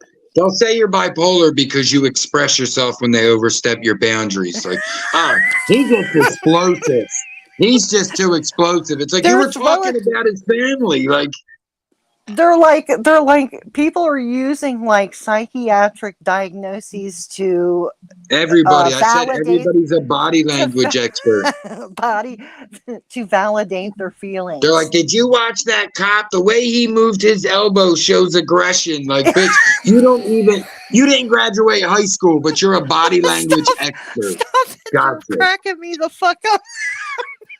Look at his face. People make that face subconsciously when they're guilty. Because he probably fucking farted. There's a reason lie detectors don't hold up in court, you fucking idiot. Like, it's just stupid. It is. Like, there's a reason lie detectors don't hold up. Everybody's different. I can make a mad face that you're like, he's guilty. Look how mad he is. And I'm just thinking about how I didn't turn the fucking coffee pot off. It's ridiculous. You know what? I'm laughing so hard because every day when if one of the kids or Mike comes home and they'll just like have a very like stoic look on their face, I'll say, what's wrong with you? Why are you in such a bad mood? And they're like, yep. I'm not in a bad mood. That's part of the empathy. That's part of being an empath. Because me and Kels fight over that shit all the time. I'll say something and she'll make a face. I'm like, whatever then. She'll be like, I didn't even say nothing. I'm like, yo, that fucking face though. She'll be like, I didn't even make a face. I'm like, yes, the fuck you did. I just have what is it called? Standing bitch face constantly? Yeah, resting bitch face. Resting bitch face. Yeah, resting bitch face. I have I always look angry. People are like, damn, dude. I'm like, I'm happy. Oh. They're like, you got mad eyebrows. I'm like, what? My kids used to say when I would shave my head, I would get more mean. Like if I cut my hair off, that's because your eyebrows are more prominent when you have no hair on your head. That is weird. I wasn't more mean because I cut my hair. I was more mean because I was fucking taking Xanax and my brain was going crazy.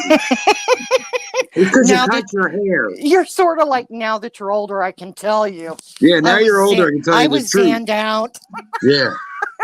I would take a Xanny and the next day I'd be depressed. See, that's like with me, with my depression, I don't have to take nothing now, but I know there's roads I can't, like, if I start to pity myself, it's over. Once I start to pity myself, hate myself, I'm right down that rabbit hole. I mean, as long as I stay away and optimistic, I'm good. In all seriousness, though, people that have depression have either low-lying depression, and if something bad happens, it just puts it into a spiral. Okay. And then something good will happen and they'll feel okay, but they still don't feel like they're still, you know what I mean? Like, real bipolar is crazy because it's like when someone has severe bipolar, it's extreme ups and extreme downs. So they could be laughing 1 minute and crying the next. Yeah. Like they don't know how to. Someone that's severely bipolar. When I spoke of that wave of sadness you feel sometimes, they can't deal with that wave. They drowned in it. They start to cry. You know, they feel everything. Yeah, like I've been around people that are bipolar, like that will freak the fuck out, and you're like, dude, you're almost like, dude, you're almost like taken aback because you're like, you should be able to control this feeling right now. You should not be acting like this. When they throw these things around like that, and it's like I said, the OCD. It's like I've seen on TLC and on MTV. They had the one lady. She couldn't sleep because she was so worried the alarm clock wasn't set. That every 10 minutes she pop up. Is it still set? Lay down. Is it still? That's real OCD. That's not like, I gotta clean my house because there's one spill. Like, no, you're just a neat freak, maybe a clean freak. That would be the expression, not OCD. Or like I'm ADD. I have ADHD. Like your kid is allowed to be hyper. They don't have ADHD because they have an imagination and they're excited. Yeah, you have to stop take trying to it for what your it kid. is. Fuck out of here. As soon as Kel's got on Wellbutrin and that shit fucking changed who she was, me and her dad were like, nope, that's done. I'd rather you be crazy than not be you. Thank you very much. Yeah. Yeah. And over time, you tame. You know, women who hit their boyfriends, they don't do it forever. That happened when we were in our 20s. You know what I mean? You'll hear shit like that, but people calm down over time. And that's how you say, how are them people still together? It's because over time they became different people that they could respect and love. But we do have to recognize that there are totally people out there that are like this and do need the required It won't ever go away. Exactly. Yeah. Yep. There's certain people that will never stop hitting. It's all they know. Violence. I mean, like Bobby Ramos is saying that she has bipolar, and if she's, you know, a more mature woman like me, so she knows, I mean, she's lived it, so I don't think she would like be coming up with that, just saying it as a, exactly. You know, that's what I'm saying. It's like a badge of honor. Like, just like nowadays getting locked up is a badge of honor. Why should that be a badge of honor? Losing freedom. Being told when to piss. That shouldn't be a badge of honor. And DJ saying, DJ. I did 5 years. Someone told you in the shit for 5 years and I should think you're cool? Nah, bro. No. You know, I think's cool. The guy who fucking found out his girl was pregnant and stopped all the bullshit and started working. You don't even have to be fully in that game because that was me. I started working, but I was still trapping on the side. So you could even do that. You don't have to go full blow, be the heroin dealer so you're rich and then you get locked the fuck up. You don't have to be that guy. You can be the guy who sells weed, middleman's a few other little things here and there. And for the most part, you're working. You're selling weed to your coworkers, shit like that. People want to be this Tony Montana. Like, grow the fuck up. Well, I mean, you look at DJ. Tony Montana got a fucking shotgun to the back. Do you want to be Tony Montana? DJ suffers with depression and anxiety and is on medication for it. And a lot of people do. You know, they have to take medication for it. Some people it helps, and that's the same with all medications. If me and Science both went to the same doctor for our backs, they might be able to give him what the fuck are the shots? I'm drawing. Cortisone. I'm drawing a blank. Cortisone doesn't work on me, but I know other people that are like, thank God I got my cortisone shots. I'm hurting now, but I'll feel great for a month after this. Like. Me and Kels, it hurt us more. They gave Kels hers in her fucking neck. That shit hurt her more than it helped. I ain't getting no fucking shot in the neck. There ain't no fucking way. Tylenol is the same thing. There's certain people that don't have to take Percocets because the Tylenol works. They take it and leave. The artery is in the neck. There's no freaking way. But I'm going to tell you what. Having access to all this social media and internet shit can be depressing because people live fake lives on these platforms and shit, and it makes you and feel people horrible aspire about your to life. them fake lives. Yep. So especially the youth. Yes. So They say, oh, she's so gorgeous. It's like she's using a filter. Or, you know, Stop people that are yourself. like, people posting all these pictures of like these lavish vacations and shit like that. And instead of like back in my day, I mean, we'd say, I'm going to aspire to go on vacation like that. People hate on people constantly. Like, what the fuck? That's their life, man. It's it's crazy to me though. Like, but the hard part again is the youth following them, because it's like, I don't know if I want my youth aspiring to be someone that flaunts, because it's like there's people out there that couldn't dream about vacation. There's people who are born in North Philly that die in North Philly and never leave it. They might go to some other places here and there, a family's barbecue, a great adventure. But like even on It's Always Sunny in Philadelphia, the character Charlie, they have to drug him to leave Philadelphia because he's never has. Do you know what I mean? He's like I know that is so true, because when I started as a North Philly kid, we started to date these girls from South Philly. We're taking them to our neighborhood the one night. We're like in downtown Philly at this point, still heading north. And they're like, yeah, we're leaving Philly tonight. And we're like, no, you're not. You're going on the other side of downtown, Center City. Like, you're going to North Philadelphia. They thought it was like a whole different fucking state. Oh. Yeah, no, I always raised my kids. You don't make fun of. I mean, kids are going to do stupid shit, but you be that kid that stands up and say, when they're making fun of somebody for their clothes and shit like that, like the way kids can be. But then you find out half of it's a lie anyway with these influencers. Kels watches like people who are like Reddit. They'll talk about Reddit or something on YouTube, and on Reddit posts, it'll be like, what's your most embarrassing thing? And it'll be like, you'll see messages from influencers messaging, hey, I have 200,000 subs. Give me free comp. And then the hotel's like, I don't give a fuck if you have 20 million. You're not getting nothing free. Do you know what I mean? And it's like, so these kids are looking at these content creators on Instagram going, oh, this is what free life in Hawaii looks like. And it's like, meanwhile, that girl's paying fucking $10,000 for this trip to lie and say it was free. It was comped. It was flown out by someone. Like they're fucking little girls are trying to compare their bodies to someone who photoshopped their body.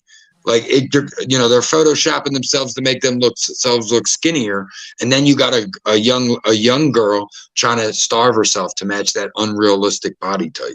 It's bullshit. Yeah, it's crazy. It's crazy. I want to say I saw there was one anorexic girl that has a YouTube channel that I can't remember what her name is, but she's so freaking skinny. It's scary, but she has like a lot of followers.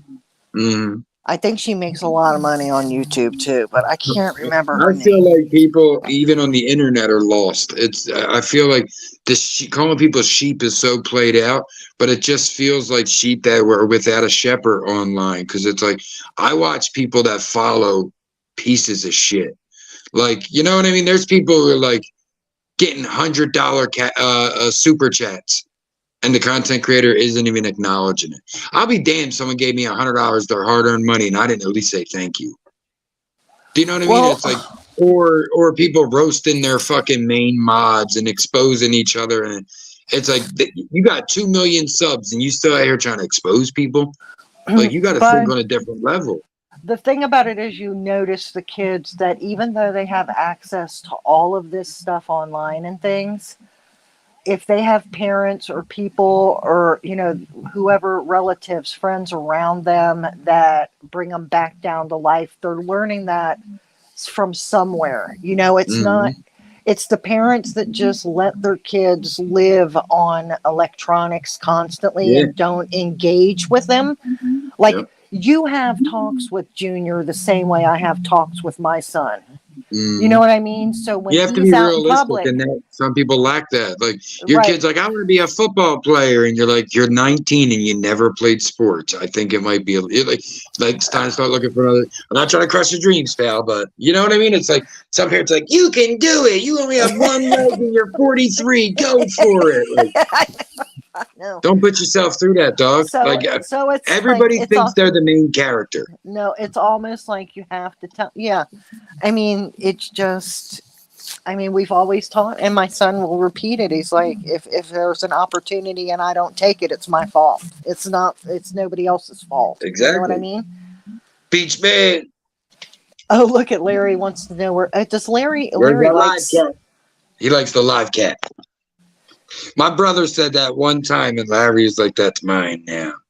Oh my God! I swear. I think I said it. I think I said it or something. Larry's just trolling me. Larry's got cute dogs though. His dog. Larry cracks me the fuck up. I love talking with Larry. He cracks me the fuck up. So. Larry is hilarious. Oh my God! The shit that drives me crazy on here, really, Pam, is where people are like, "Oh, you love this person because you shared their link." Like, their motherfucker called me a racist lover because I dropped their link on King Trolls after he asked for the link to be dropped. He said, "Can someone drop his link?" Sure, Kels isn't here. Let me do that for you, King Troll. Now I'm a racist lover. I'm a racist lover, but I dropped the link for a black man. I don't know how that makes sense. You love that racist white boy, but you're mad because I dropped the link on the black man's channel. Make it make sense. They just love coming for you, man.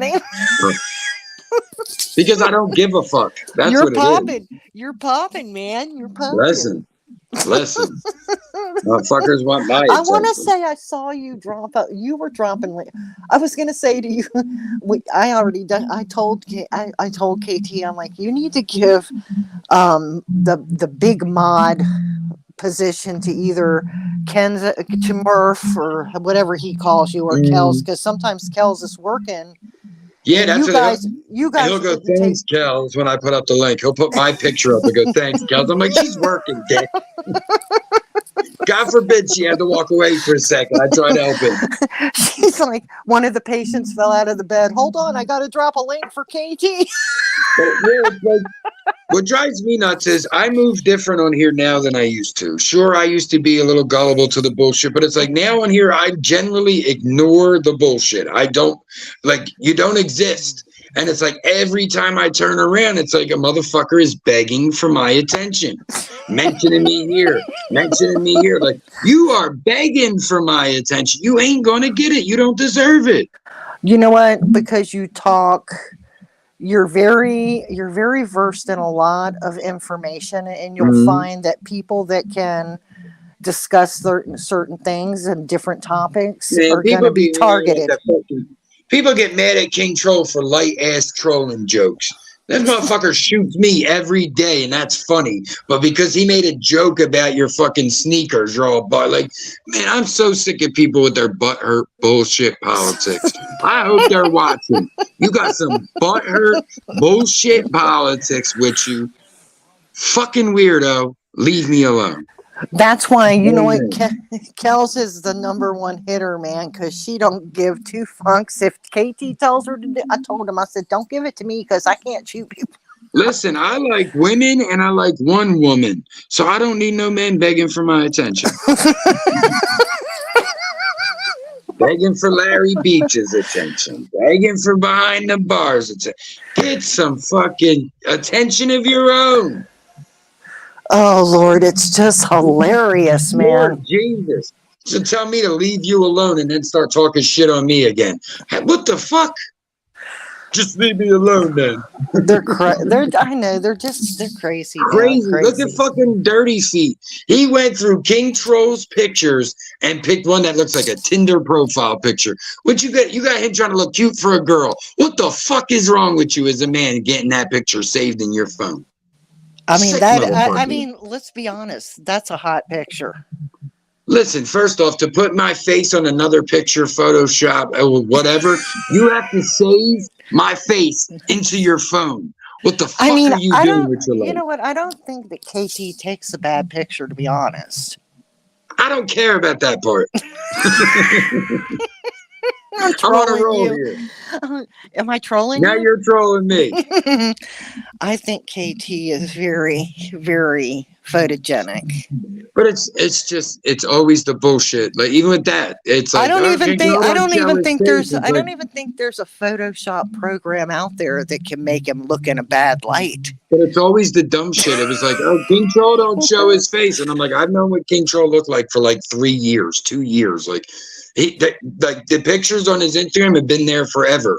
Like since I became friends with him on Instagram. So it was like, it wasn't hard when they're coming on your fucking timeline. He wasn't like one eye hiding his face. Like it's just weird saying he lives in a studio, but you see him. You know what he says? He always even when he's out in public and around people he knows around the neighborhood or whatever, he wears his hat low. Period. I know dudes like that. He's not trying to, he's just, that's the way he is. So I've seen his face before. That's why I think he's adorable. He's so cute. I don't get dudes' obsessions with dudes on here. Like, even if I thought, I'm trying to get you to agree with me. I can't do it, sis. I can't do it. Because, like, even these people who go on, like, witch hunts for racist people, like, you cut a racist off. Like, the motherfuckers who were racist that I didn't fuck with, I just stopped fucking with them altogether. I didn't go on every platform like, oh my God, Quick said the N-word. Like, people knew. People knew. I didn't have to say anything. People knew. You know what? Crying like a little bitch every day. I mean, in all seriousness, that avatar that KT had, fucking bare balls, you dally sweetheart little bitch. The avatar that KT had today, where his biceps are showing and he's looking down. Pamela, I'm about to kick you off this channel. The point was not about how his picture looked, Pamela. Jesus Christ, woman. Too far. Too far. If you're watching this or if you see this, am I going too far? Too far. I said it to you earlier in the chat, in his chat. Too far. But no, that's just like, the thing that drives me the craziest is we'll be over there in Troll Call, right? Right. And King Troll will be like, people even say, oh, what about this person saying the N-word? And he's like, if it happened here, he don't mind it. Which is, if they feel differently, which is fine as well for them to be as a black man, black woman. They can feel that, of course. If they're like, nah, bro, I can't fuck with it even on the troll page, that's their right. And then when he says they take it off of here and it's got to stay here, they go, yeah, you right. Yeah, you right. It should stay here. And then they get mad at shit on the troll page and blast their whole fucking community with shit about that. You know what I mean? So it's like, which is it? You were just agreeing when the man said do it one way, but you're doing the complete opposite. He's a mastermind genius as far as I'm concerned. It's just weird. You should go there to have fun. You should go there to have fun. I go there. The end of the show tonight, the girl was trolling everyone, called me Snow White. Said, you didn't think you were getting out of it, did you, Snow White? I laughed harder at that than when she was trolling everybody else. That was funny. She was on a roll, and when someone's on a roll, everyone gets it. That's just you know what I like about the troll call is when, like, at the end, and people are making like rude ass remarks during the height of the trolling, and then when the show's gonna end, everybody's like, hey man, I was just trolling. It was a great show. Yep. Thanks, man. Those are the shows that I like, not the ones that get in their feelings, the ones that get up there like fucking idiots. What it is. They lie. Yeah, they lie. Oh, this is just trolling. And then when they're up there, you're like, you hear that in their voice.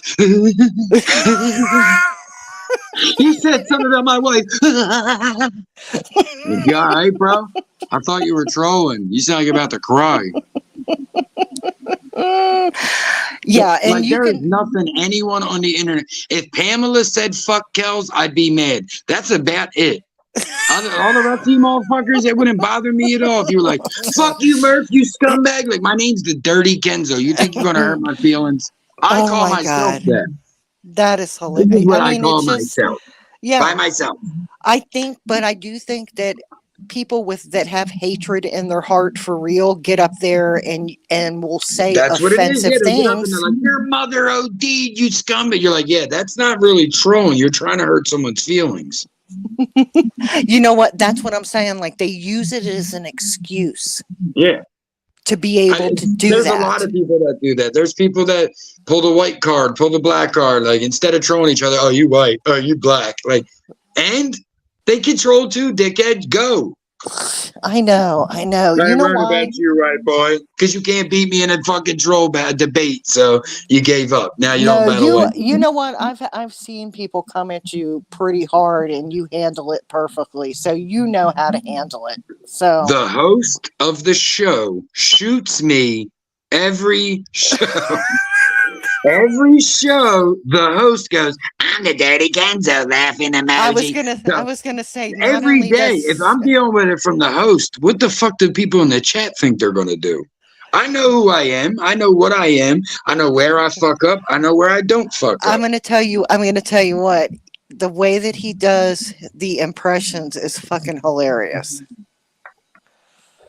Yeah. Oh, that shit cracks me the fuck up every time. I tell him tonight, earlier, he's like, "Should I troll people in the chat?" I was like, "Just do the fucking voice already." Oh my god, it's so funny when he does that. I would The problem is like I the said, people if you who get come there trolled, who if you can't get be the trolled, butt of the joke. Like if you you get can laugh. Go ahead. I'm sorry. We keep I'm cutting sorry. each other off. I know we do, don't we? And we don't get mad at each other. It's like whatever, dude. Why? People like to talk. I know if you get trolled by King Troll, it's a badge of honor, man. It's sort of like, yeah, oh my exactly. god.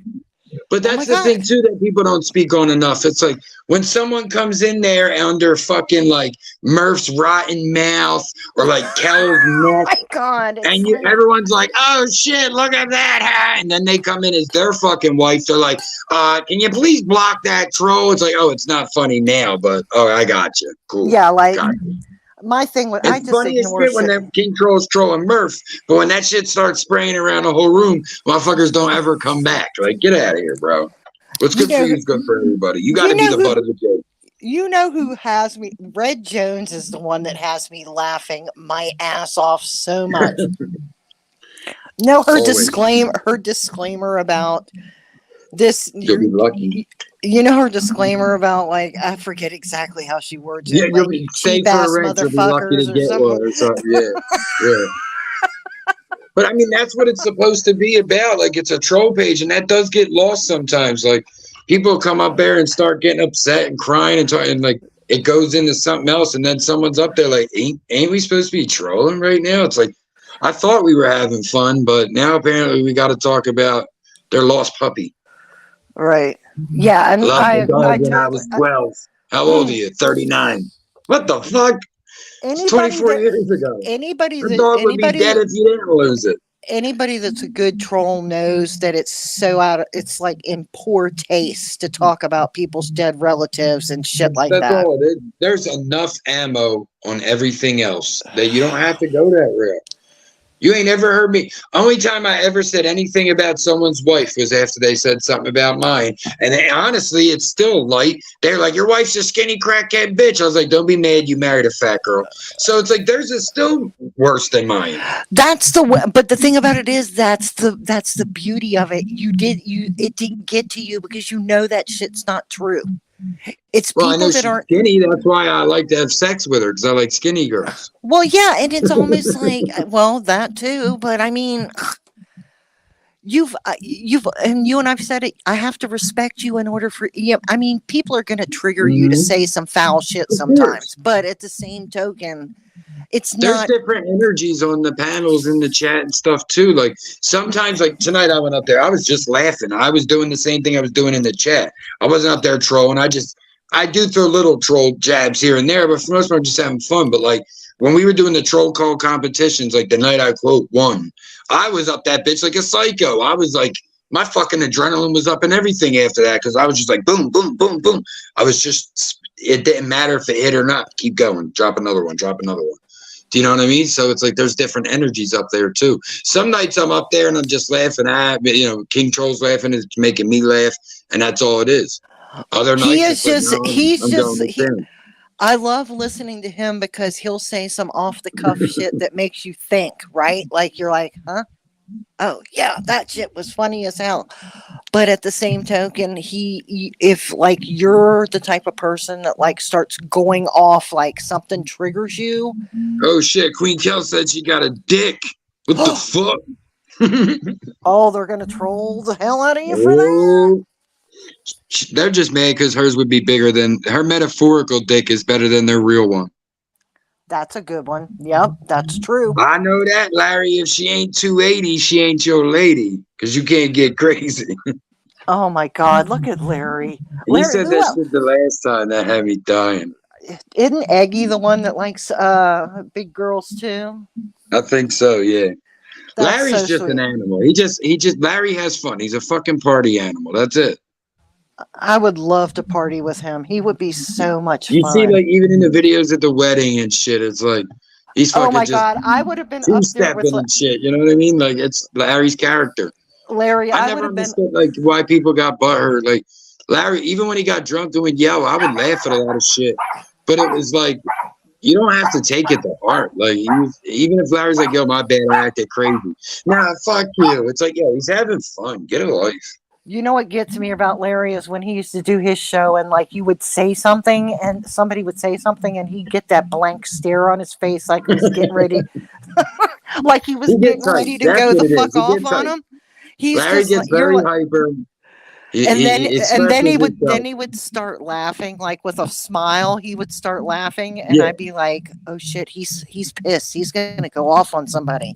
But I would have been the one at Barnes' wedding that would have been partying with Larry Right. Beach and them. Right. I would have been up there karaokeing with him too. Right.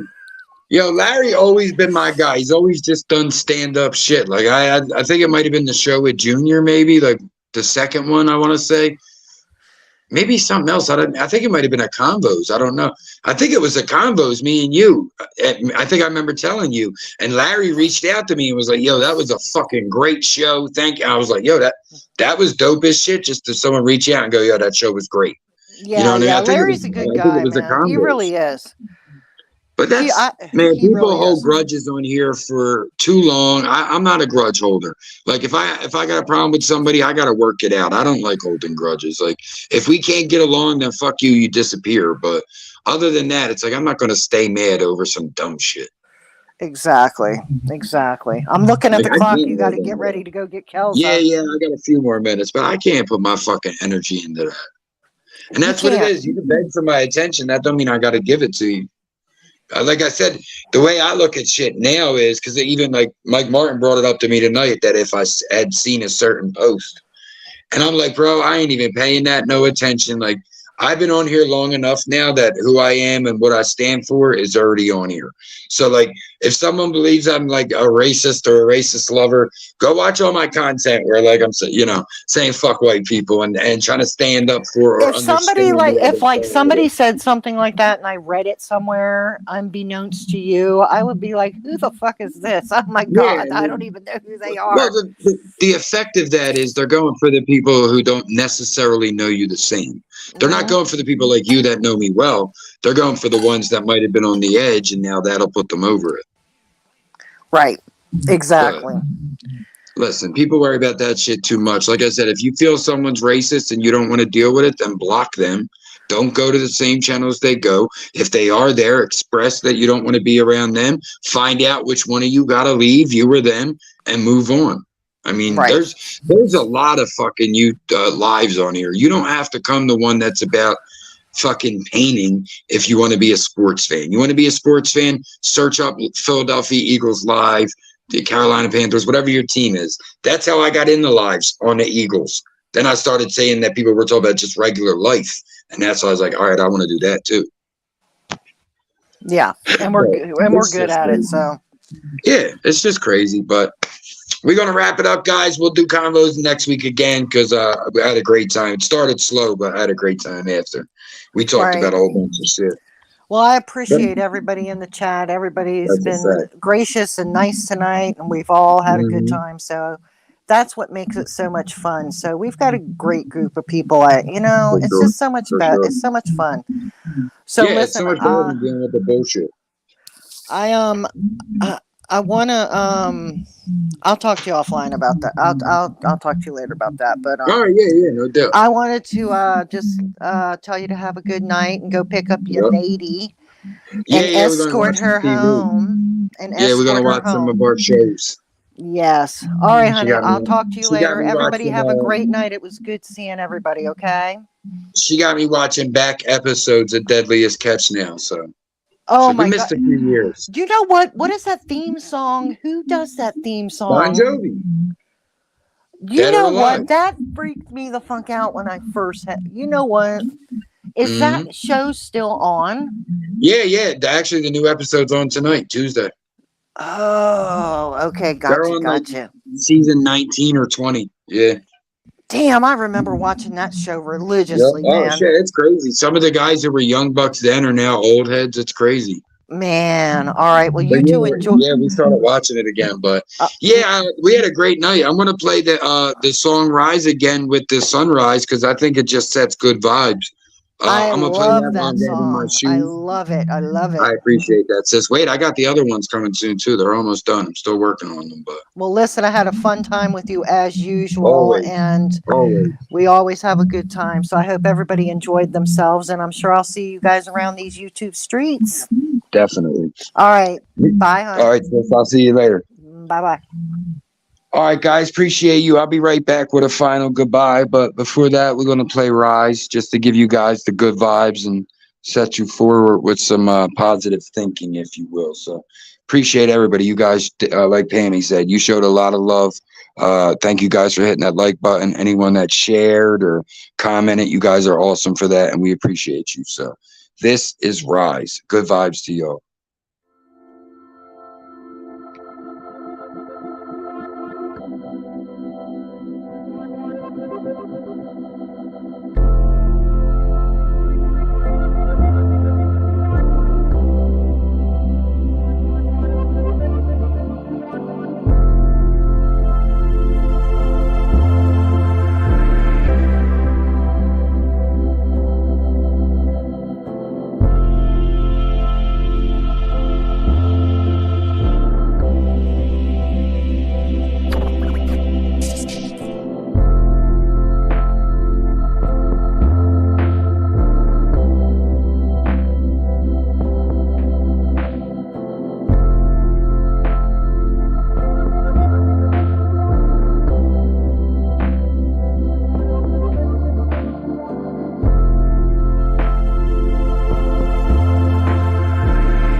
Appreciate everybody. We will see you Thursday for Cooking with Kels. Hopefully we'll be coming back. Hopefully we won't have to work this week. So salute everybody. Blessings to all. Have a good night. Take these good vibes forward with you. Salute to my co-host Pamela. Always kills it. And salute to you guys. Convos is not possible without you guys. We thank you so much. And we will see you next time. Where the fuck is that? There it is.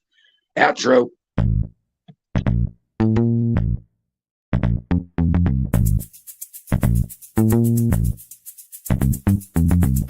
Often imitated, never duplicated. DirtyKenzoproductions.